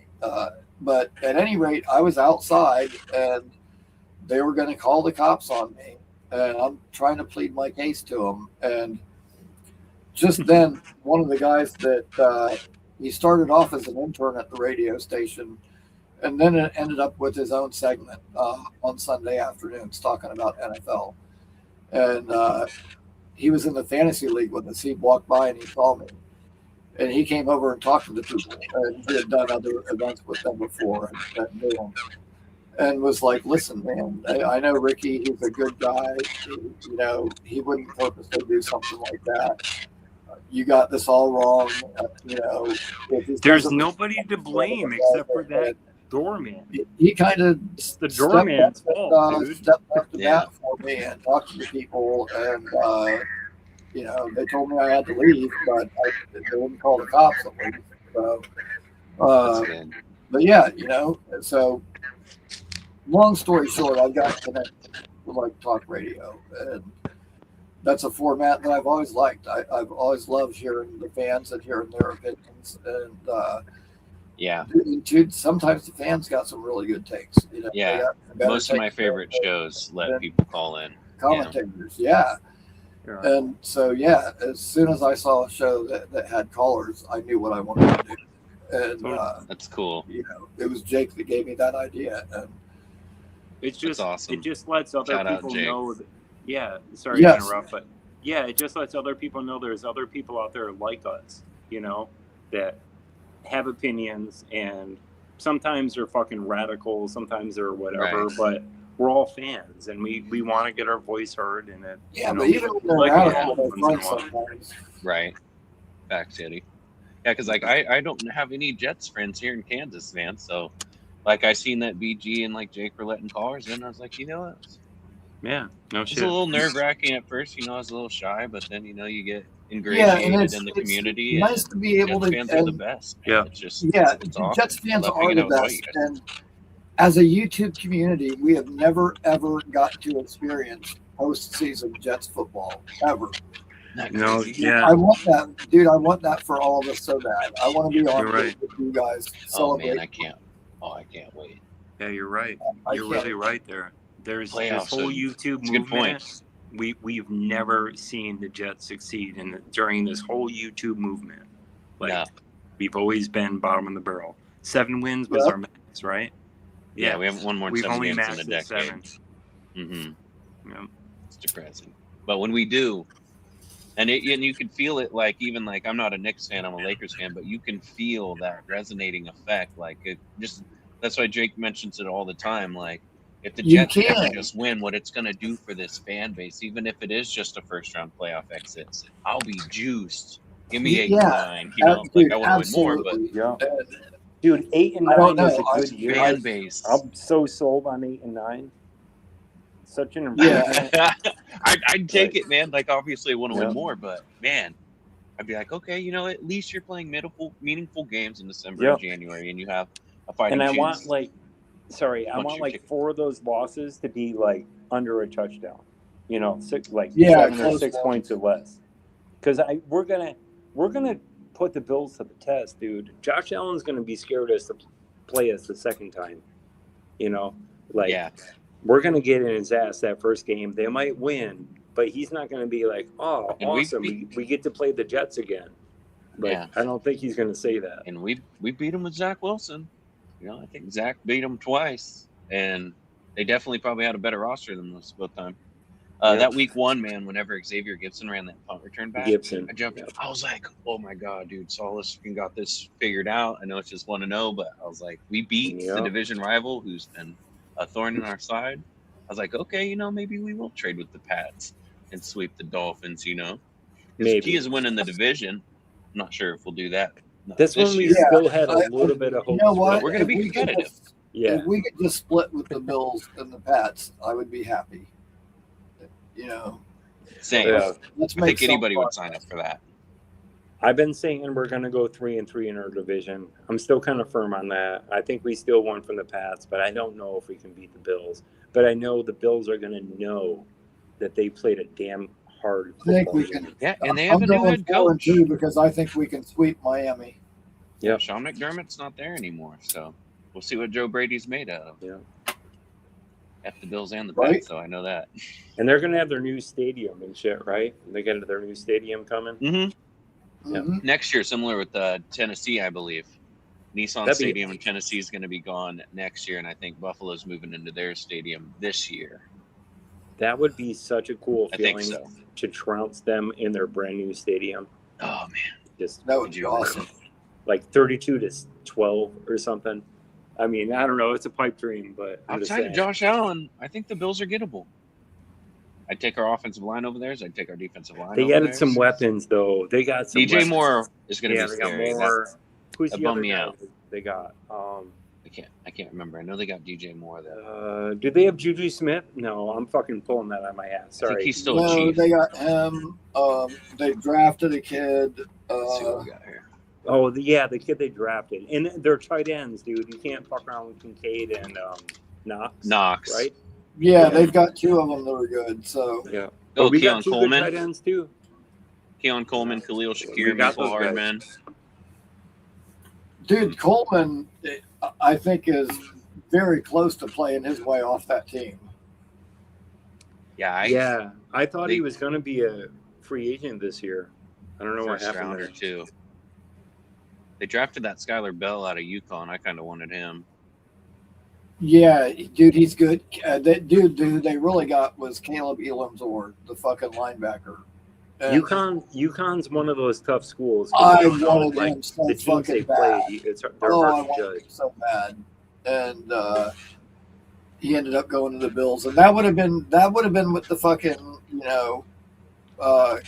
Cade Klubnik pick. If we hadn't have traded up, we could have picked that guy, and he went to the Bills right after. Lou B, what's happening, man? Lou B, Oh. my brother. The recovery What's up, from last night. What's What's up, up, my Yeti, guy? Derek, Ricky? Voice sounds What good. are you Better, guys doing? We're talking. Congrats, Oh, man. voice coming I back. like your voice would be. Yeah. That'd be dead. Take care. You look fun, man. I seen your interview on The Athletic. That's cool, brother. Yeah, that was Hey, great. Lucy, what's up, brother? How you doing? What's Lucy? up, happy Yeti? for you, man. Yeah, we were walking out, and the Athletic was just there. We didn't even know it was the Athletic. It was just someone They were standing a Yeah, little you just far saw it out. was, They weren't in the mix like everyone else. They were a little bit out further because in the mix is just dangerous, you know. So Yeah, we that was see cool. them and we're walking by and they just jumped on us. And I was just telling the story about the fan who left early. This kid named awesome, man. Andrew. And That's I don't know awesome. what Andrew is today, but to use Not your whole having a good- savings on it and your whole life is about the team and then leave early. Oh, I told him not to leave, That's Ricky. I said, don't leave, Andrew. He just sat down next to me. He said, I'm here by myself. My dad didn't want to spend the money on the game, but I used my whole savings. I just graduated college. And I said, is this the smartest way to use your money? He said, yeah, I'm a diehard fan. I said, all right, man, let's go. And then as conversation keeps on going on, he says he's a Giants fan. And I was like, Giants fan? Uh-oh. And he's like, I'm going to get out of here, man. I know basketball. They ain't never coming back from this. It's over. I know this team. Man. And he left. And You know how many people did that? Think of how many people did that. He's gonna You were regret there, that. right, Lou? I'm sorry. Yeah. I didn't hear you. So I was there. Did the stands kind of empty out? Oh, not man. that much, but there Like was visually? people leaving. There were people leaving. And some Okay. I literally was at the last row with the glass behind me. Like literally the last seat in the whole place. So you started moving up. So I can so you Moving see down. people like moving down while people are leaving. Or They try to Oh yeah, get that'd be seats. me. Like Bree from Hot Girl Sports, you know Bree Martinez. So Bree has Hot Girl Sports. Yeah. I see her leave, but she went down to the 100 section because I was like, Bree, you didn't leave early, did you? She's a big Jets content creator too, and Okay. it was the wildest thing. And I thought the game where they came back by 22 was wild, but last night was just Oh. and crazy. You guys are going to see this. There's a video of Kat asking two fans to move closer. So at the last second, when they had 1.2 seconds left, that he didn't have a lot of room to move. The guy in the orange shirt that they asked to move closer is my buddy. And Oh, they nice.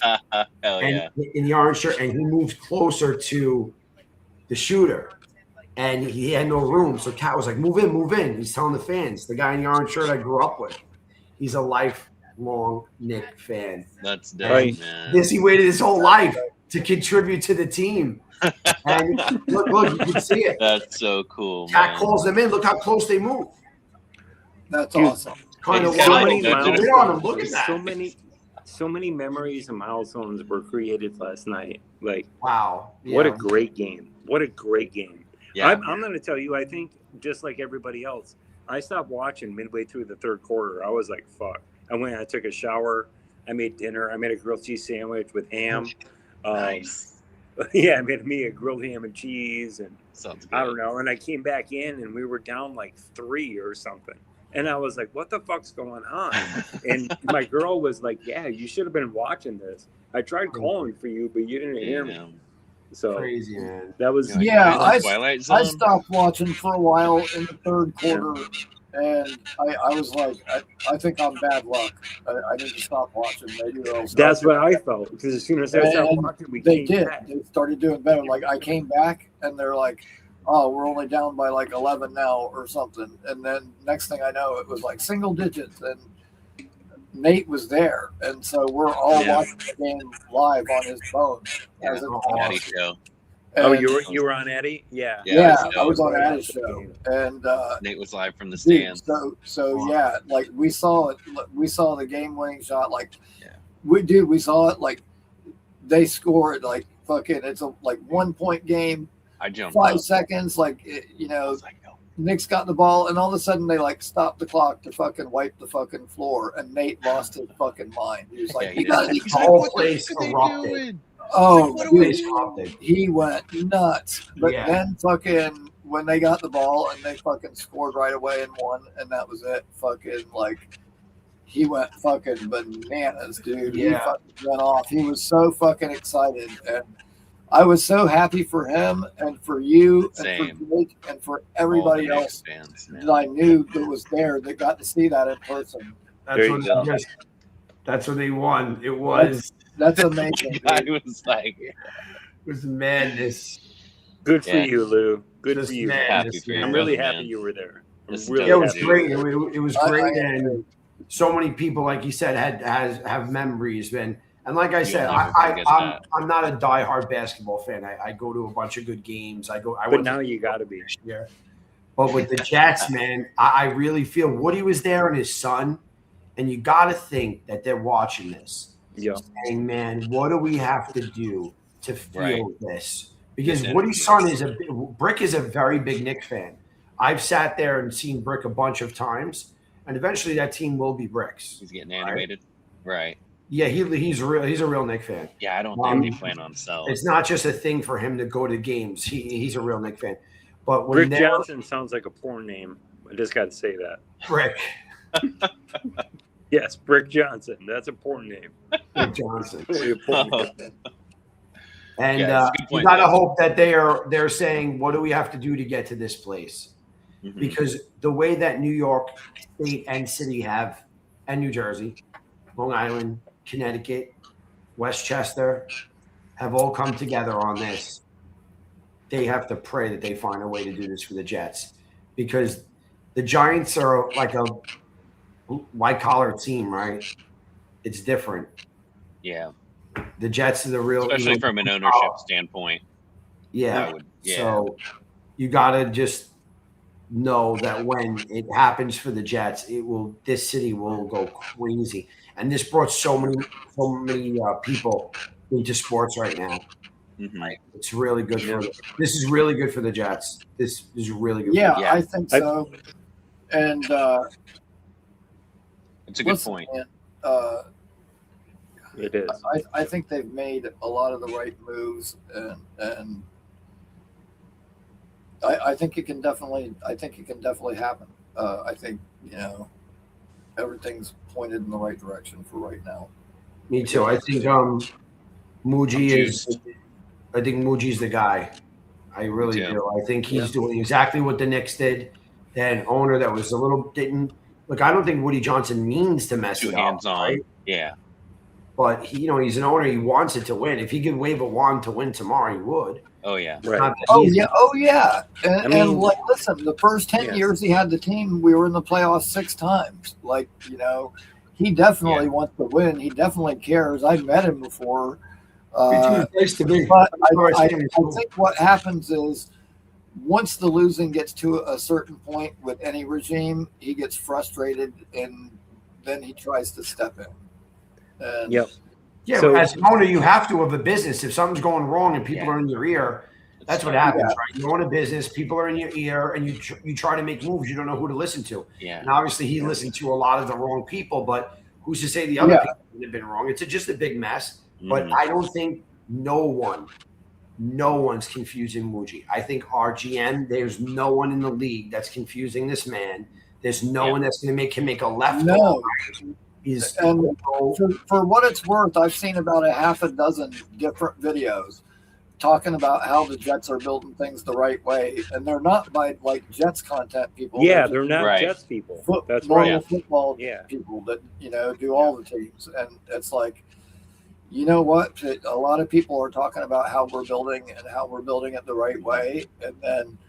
And I don't I have listen to every Because single player talk about how bought in they are and how much they love the coach and that they love the direction, and like, I can't help it, man. It feels different. it's happening. It is happening. Totally. It is. I'm drinking. And now we some got to Kool-Aid. we need the proof has to be in the pudding. Yeah. So we need to see results this year that it's working. It doesn't have, we don't have to win it all, but we just need to see that it's working, that we're going in the right direction, that we have an offense that can score, that a defense that you can't just run. Like, there were people so open last. Like, I go to these games, there were people so open, and every run he's like 20 yards, 20 yards. Yeah. Throwing is like nobody there. Guys are like waving, throw to me. No. It was crazy. Not And you see ideal. guys like saying throw the ball, and you have enough time to like say, yeah, throw it over here. I see so many games like that. So Yeah, and they did it, and they're doing it like what you're saying is without a big splash player. There's no Le'Veon Bell. There's no Aaron Rodgers. And a couple Delvin Cook with Rodgers, like that was just too much. I never wanted them. The money seems like it's being spent in the right place to the right guys on 1 to 2 year proven Yeah, they're pretty deals. frugal with it. Yeah. Spending like Cody crazy. Amata, And don't good vets. And I don't Something know we if didn't any of have you last guys year. I don't know if any of you guys are Syracuse fans, but don't sleep on Cisco. Cisco compensated. I mean, we all watch the same games. He compensated for so many miscalculations by other people and tried to cover them, and then got burnt deep. Like I would watch those games like, fuck, what is that guy doing? Here comes Cisco. He was banged Oh up, shit! too. Now Cisco's deep. They did sign him for a reason. You know? They signed him back for a reason. He's Yeah. a Long Island guy, He Valley was banged Stream. up. So I really hope he's. I actually have him and Tommy DeVito are very good friends, and Tommy's like a real good friend of mine. So Oh, Tommy right. tells me about Go this. Q's, go Q's, Go bud. Blue. So I didn't see him play well last year, No, but I hope he does But- play well this year. But the reason we saw him play bad is, like I'm saying, like if you Oh, go it's a back and rewatch the tape, he was compensating for other people's miscalculations. Like that guy's in the wrong spot. I got to run over there to cover that guy, and then he would get beat deep. Like Yeah, he got a bad rap because he got burnt that one time really bad, and then it's like, but like you're saying, it could have been so many different reasons. I hope he plays well. I think the offense is going to be good. he's a stud. I still think Cisco's a stud. I'm going to predict. Yeah, I had high hopes for him, and he was probably one of the more disappointing players. But Ricky, then why did they give him money though? They brought him back.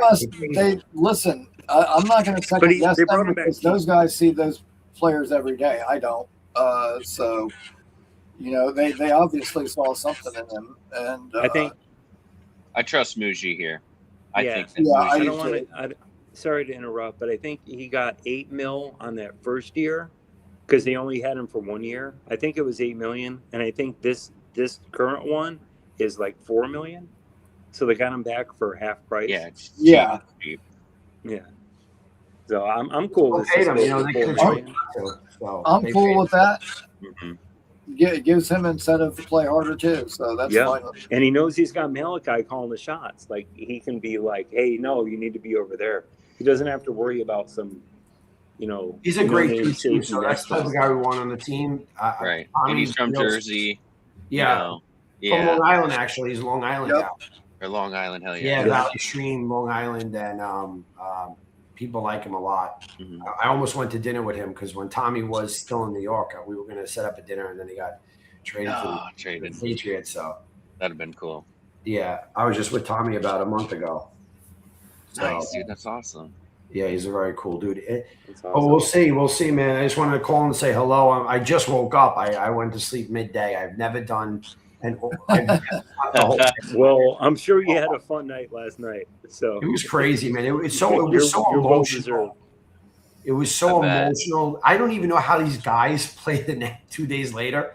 I can't even. Oh, insane. I'm sore from cheering. I'm sore from walking out of the stadium, and these guys are getting beat up playing, and they play on an airplane. It's wild. What they do. Amen. Being 20 to 26 years old. That's what it's all about, man. So I just saw another play where Wemby jumped with his leg and tried to land on top of OG.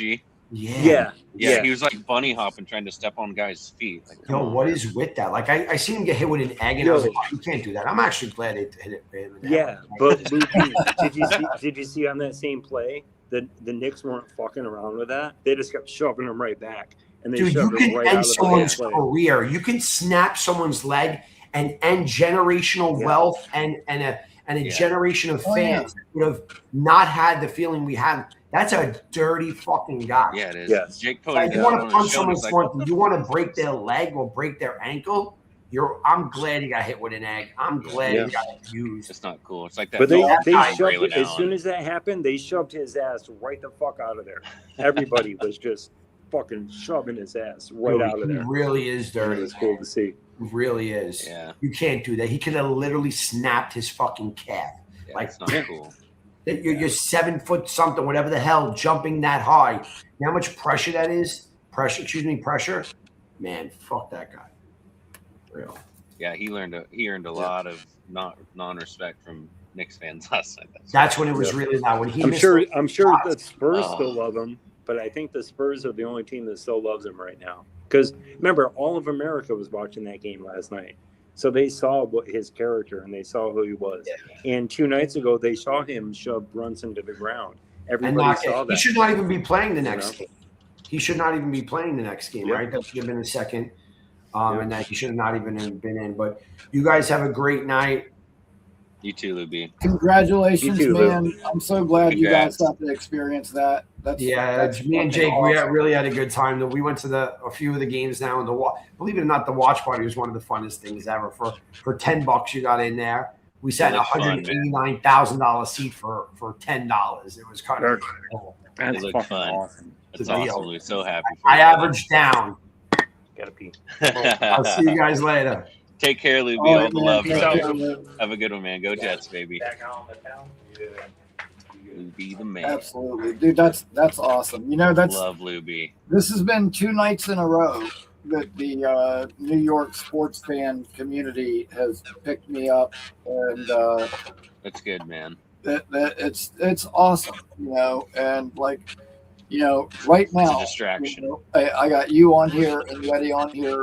You know, maybe you two start talking, and you know that leads to a friendship away from YouTube or something. Hell I'm yeah. glad to give you guys the platform to connect with one another. Hey, I appreciate this- you having me, man. It's a this lot of is- fun. This is a Jets show, but this show's really about our community and the Jets fans. The Jets fan. You know, Bringing them together. show for the fans, by the fans. And like, yeah, man, I love that. I'm invested. I'm right here with you guys. You know, We're all on the same ride together, brother. yeah, man. And It's gonna be like fun. I said, I like to bring positivity to our fan base, and They need it. love doing this. And We'll force it down their throats. yeah. You know, I'm trying. And but you know what? For a change, I was the one that needed the positivity and the pickup, and you That's guys good, man. did it for me. So I'm happy to help. thank you. Thank you. I really needed that. Everybody watching, if you haven't already, please subscribe Like to the and channel. sub. I'm You'll back. always know when we're going live. You'll never miss a show. We have a great time coming together and talking Jets football. Yes, sir. And man, yeah, there's something Sorry about that. right now. I feel it. The listening yeah, to Ricky. players, how bought in they are. And if the players believe, I believe. So I'm right there with you, brother. We're gonna start surprising people, man. It's gonna be fun. It's gonna be fun. I can't wait. I think so, man. I think we're going to really catch some people off guard. And We're going to be a lot better than people think. Definitely. I think really so, believe too. that. Because I guarantee I do you, too. if the players on they say players on other teams don't do it, but fans of other teams they're circling the Jets like, oh, that's gonna be a win. Whenever the NFL schedule comes out and they're doing their predictions on the record for their favorite team. There's going to We're be not one gonna be of those games in that first stretch when we play the Packers and the Lions. Packers. The Lions and Tigers and Bears. The Bears, yeah. yeah. All in the, right in the fucking Oh beginning. my! There's going to be one They'll of be those the ones games saying, that "Oh I my." think we win and we shock people. I think so too. And I I think we wouldn't be start. surprised if it was the Green Bay game. I think we I start think 2-0. It was Green Bean that said it first. Like, I think that we're gonna be so hyped coming off of that, week 1 win over the Titans. Knock on wood. That Oh, if we're 1-0, and the MetLife will go Packers are crazy. coming into our town and playing us. We're Definitely gonna be thinking they're gonna fucking win. lit. Yep. So I'm thinking And we're 2-0. 9-5. We might lose the I next think so. 2, so that's 2-2. But 2-2. still, I'll take that. yeah. Any of us would take 2-2 coming into week 5. And Hell who's yeah. week 5? Week 5 is the Browns, right? I think. Yeah. Cleveland. Yep. Yeah. And so then it's right like there, Dolphins 3-2. week 7, 3-3, 3-1. And then you got the Raiders and Dolphins. There's that Pats game there. But then after the Pats, you got the Raiders, the Dolphins. Like Mhm. we can Cardinals. have a good record coming through the midseason. You I know. think so too. Yeah. I think so too. And I was like used to when I seen the schedule. late bye. The late bye week Thank God. We'll That's- I hate rest when it's like week Demario. 4. We'll rest That's Mitch. oh We'll well. I rest definitely Geno didn't if they're want it healthy. week 4, Mhm. but that's a little bit later than I like. I would prefer Yeah. like 11, week 10. Yeah, 10, 11. Hmm. Yeah. Well, if yeah. we're good, it'll give us. If we're in contention, it'll give us chance to rest our veterans because we do have vets now. We got old guys that are going to need some rest. So Yeah. all those guys in their mid-30s, they'll get it. And Patrick's not even old, dude. He's like what, 29? 29, 30, something Yeah. like that. He's not even old. So. dude. If our record's 1 or 2 games better than what people thought it would be, and we're heading into that time of the year and the bye, with more wins than losses and looking competitive, and everybody makes it to that point, and we're all healthy, then yeah. If we got 6 or 7 wins going into that bye, that's a win for us for a season. For us sure. Jets fans. It's going to be playing meaningful games in December. Exactly. I'll be Yeah. excited. 5-5, 6-6. And teams aren't gonna want to play us. We were a joke last year, but we got hard hitters now. Mm-hmm. Assuming everybody stays healthy, you got to keep throwing that Right. out because Yeah. they are aging. But This roster is a lot better. But than even it if DeMario was on the sideline, he could still call the shots and be like, "Sure, but you need to be there." Mhm. King, Yeah. or I don't even know who the backup is. Is it King? Like, who's the next in line behind? I think it is Sherwood? Kobe King at Penn State, I believe. Yeah. That's my guy. Yeah, there's him and McCrary Ball. So, well, and there's Maligoa. The too. special teams expert. Yeah. No flopping like a fish, McCrary. Yeah, pathetic. Oh, man. So bad. All I remember him from is that double hit out of bounds, where he got that one penalty, and then 2 Yeah, the plays stupid later he got the penalty. other penalty. It's like, what are Yeah. you doing, dude? You got to put his ass on the bench. Yeah, that's. I'm not really a big fan of his. Me neither. I hope he balls out, but it's yet to be determined. Now Maligoa, he started off being almost unplayable, and towards the end was playing adequate. Didn't I think his brother just went pro this year? Yeah, Didn't his brother Francis, just sign? Miami. Mhm. Okay. Yeah. Francis that's great. Malignone. A division rival. That's fun.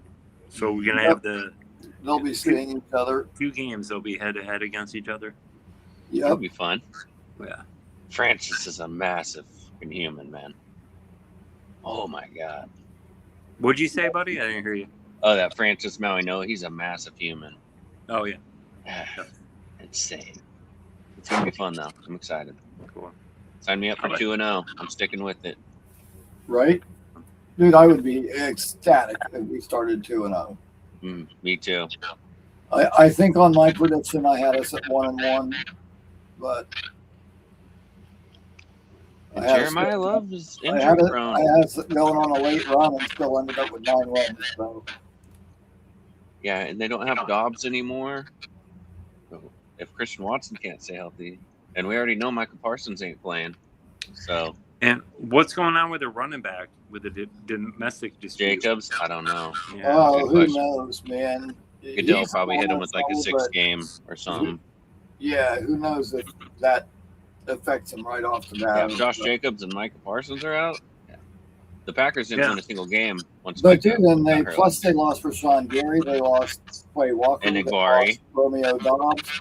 You got lost And Dobbs. Igwari. Like they lost a shitload of people and Mhm. they didn't really gain anybody really. No, LaFleur's a great coach, but No. yeah, we're gonna test him. It's So- like they put so much faith and love that they were letting other people drop, and I don't know. I think it was just a bad call on my side. Like, you still need receivers. You can't just let these guys go. Right. My biggest concern is kicker, but I trust Chris Banjo to get it figured out. Yeah. I don't Thanks, like Derek, that, for the reality check. Yes, I don't we like still the definitely Dobbs need a taking our kicker. division. Yeah, man. Not We wrong, do. brother. We need a backup, interior lineman, and we need a kicker. Those are the I like Sanders, two though. major concerns. On Sanders, Jake's see, I don't know show, that much he about made him. 7 field goals against us. He's got a career like 84.6 field goal percentage or something like that. Okay. I think he'll surprise us. He's I'm hoping good. He was pans just out. hurt last year, but Yeah. You know what? If he's healthy and back to his old form, Worst comes to we worst, might have Joey just got Sly's that still out there. field. Graham Gano, Joey Sly. There's another one I can't think of. So right it's now, but- Sanders Brandon and York, McManus. right? Sanders and York are two Yep, guys right Keg, now. because we waived the one kid. Chu or whatever his name was. Yeah, Okay. yeah, Young Wei, cool. Young Wei Koo. Right on. Mm-hmm. Got it. Yeah. It's gonna be fun. Can't wait. But hey, I love you guys. I got to get back inside and finish up all the stuff I started before I started going here. All good, brother. It's fun chat, It's all man. good, It's man. nice to, Always good to see you, bro. nice to see you on screen, brother. You're always so polite to me on the Asman chat. All the love, Dude. man. People, good people, respect good people. That's the way Hell it goes. yeah. Love Yep. it. And Ricky, you and Green Bee's show last week was one of the best shows that I watched Amazing. in a Thanks so long time, much. dude. Thanks so I'm- much. I've wanted to talk to him for so long, man. Yeah, Thank you, man. He's the best. I put it in my top 10, and I'm solid with that. Yes. I've been watching shows for like 6 years. Okay, I love Green you Bean. and Wow. GB, just your positivity and you even put in the negatives, but you still you're like, is that really a reason to be negative? Like we got Right. a good fucking team Yeah. right now. Mhm. Or we have a good roster. We He don't know always if brings we're the good juice. team yet, but You know what? It was awesome. And like I said, everybody is always telling me how they enjoy my positivity and, the perspective that I put things in. And Me too. so to have another content creator that I respect that, to come on and his enthusiasm not only rivals my own, but surpasses it. Like, he thinks they're Always gonna be brings the better than I juice. do. Like, yeah, no, You can tell Yeah. in his voice he So- gets so excited. I dude, love it. yeah, it was really awesome. We share the same opinions, and hell, we went piece by piece through every part of the team practically, and we agreed on almost everything. Like Yeah. we. yeah. Both He's got just a really good high dude. hopes. You can tell he's just a good dude, and he's Uh-huh. a real fan. Oh, he is. He's know, awesome. like, Yeah. Listen, He cares. Green Bean's awesome. Like I love anybody who's a Jets fan, if they want positivity and they want to feel good about the team, check out Green Bean. That's definitely worth Talking subbing. Jets, baby, and Green Bean. Yes. Yeah, man. It was amazing having him on, and that was one of the funnest conversations I've had in a while. Me too. And Totally. listen, we've had a lot of really good guests on. We had Dylan Terriman on, Mr. Nick Hardy O'Leary. came on. We've had Matt O'Leary. You had O'Leary? I don't remember Uh-huh. O'Leary. Matt I O'Leary. gotta go. I don't want to keep talking. You're good, Yeti. Yeah, Green Bean was on Saturday, All right. and Matt O'Leary was on Tuesday, a couple days before him. Cool. Hell cool. yeah. Yeah, Matt's the man. But yeah, Good man, one, Yeti. yeah, we've had a lot of really great guests on the show, and it's awesome. And every one of them brings something a little bit different to the table, and It's fun. it's just for great conversations. And I love being able to bring that to you guys. And yeah, Sure. we cover a lot of really cool topics, and sometimes somebody comes on and I'll ask them about something and they give me a take that's like completely different than my own because they're looking at it from a different way, and A fresh perspective. yeah, and it's awesome, so I Mhm. love trading ideas and just getting together and being in a hangout ball. Hell yeah. Talking Similar to you, I don't live in New York, so Right. now because I live in Florida and there are quite a few people from New York here in this part of Florida, at least. hmm There are quite a few Jet fans, Yeah. considering. Yeah, But we're everywhere. From all walks of life. yes, and so it's not like there's no Jet fans here, but you've kind of got to seek them out. You're not just going to go out on the street and run into them. And I hmm get looks for my Jets gear. I wear my Jets gear pretty much every single day. Me too. I always got a Jets And hat on. once upon a time, years ago, like me and my wife went into this place to eat, and when we went in to sit down, there was a bunch of guys that I used to see them there all the time. Just a bunch of guys that were Buccaneer fans, and When we Yeah. came in to sit down, they were like, "Oh, great, it's Ricky New York," and it wasn't meant as a compliment. But I went, "Fuck yeah!" You know what? I'm a fucking Jets fan all day, every day. I kind of fucking Yeah, right. and I just started calling myself Ricky New York. Not long after that, like I made like my first Twitter handle or whatever, and It's got a good ring to it. it was Ricky New York, and that's my Twitter name. It's my email. It's my It's you know, everything. as far as my online, activity, it's everything. Like that's Mm-hmm. who I've always been. And like I Your said, identity. I tried to start the Ricky New York show years ago, but I just didn't really have a direction. Like I didn't know for sure what I wanted it to be or how to go about it. And like I said, since then, people started doing like live Jets content. And at first it was just reporting the news, but Mm-hmm. And then then it having callers. then it moved into the call-in phase and became like, very much like talk radio. That's when you knew. And yeah, and it's just fucking, it's awesome. It is so fucking awesome. Meet a lot of cool people, man. That whole thing kind of happened for me at a time where like I'm working all the time. I really don't have time to go out and do things, and I really don't. My circle of people is rather small. Yeah. But it gives me a place to talk to a bunch of like-minded people, and it's awesome. Like, I can hang out and have awesome conversations, and I'm not at a bar or standing around a bonfire or something. I'm just Right. online talking to all you guys, but it's the same kind of vibe, and it's killer. It's killer just for all of us to get together and hang out. And, For sure. and it's awesome when people call in, dude. Like everybody fucking call in sometime, man. Hell and yeah. Hang out and talk football.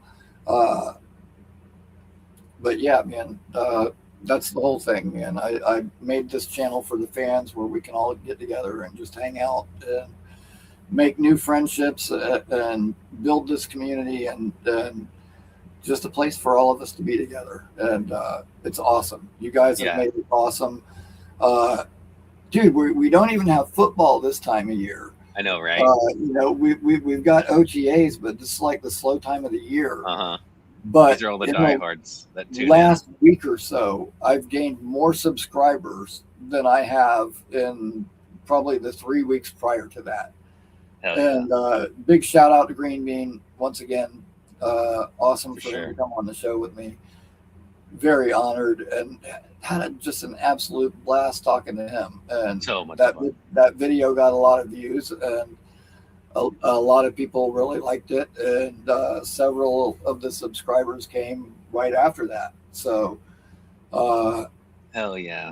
that means a lot to me that to have him on, to have people like it so much. Awesome. Yeah, it means a lot to me too. Yeah, I can't begin to tell you guys how much I appreciate you. Mhm. But thanks everybody. Thanks for hanging out. Thanks for talking Jets football. Hopefully, we made you feel positive too. Hopefully you feel better after listening to this. And, you don't have to be diehard like me. I'm not telling you that you've got to buy in 200%, but the wind is blowing in a different direction, man. I think it's a brand new day for the Jets. I think this thing is turning around, and it's happening right before our eyes. We had a lot of work to do, but we made a lot of changes. I think we brought in the right people. Now, as long as we can put it all together on the field, I think we're in a really good position, and we'll be better than people think. And give us something to look forward to on Sundays. And there's going to be games we lose, but are we putting up a fight? Are we making it a game? Competitive. Yeah, those are the things we're going to be looking for. But yeah, man, just give it a chance. That's all I say. I think there's too many little signs that say this is actually the time. And yeah, brother. it's been a long time coming, but I cannot wait to celebrate a bunch of wins with you guys. Thank you again for picking me up. I could sit here and talk Jets all night because honestly, I do not want this show to end. When this show ends, I'm going to be here by myself, left to my own devices, and probably, not be as optimistic as I am right now. So I really needed this. Thank you guys for making me feel better. Thank you, Ricky. Even for a little while, it really truly means a lot. So, Ditto, brother. thank you everybody for hanging out. I will see you again on. Wait, what's today? The 11th. Okay, the next scheduled show is Tuesday, so I should be seeing you guys on Tuesday evening and Tuesday morning at 7:30. I will be on Boy Green Daily with Boy Green again. Nice. So, hell yeah! I'm gonna try and call in this weekend. A double dip of Ricky New York coming up Tuesday. So looking Sweet. forward to that. Once again, man, thank you everybody. Thank you for joining me. Thanks, guys. If you haven't already on the way out, please sub to the channel. And until next time, man, thanks everyone. Have a good Thank night. you, Ricky. Everybody have an absolutely great weekend. Go Knicks. Everybody go out and celebrate. Have a good time. Take care of one another, and we will see you soon. JETS, Jets. Take care, guys. Love y'all, man. Have a good one. Right. Thanks, Right Ricky. on, have a great night, Derek. I'll shoot you an email. Thanks, brother. Take care, guys. Love you.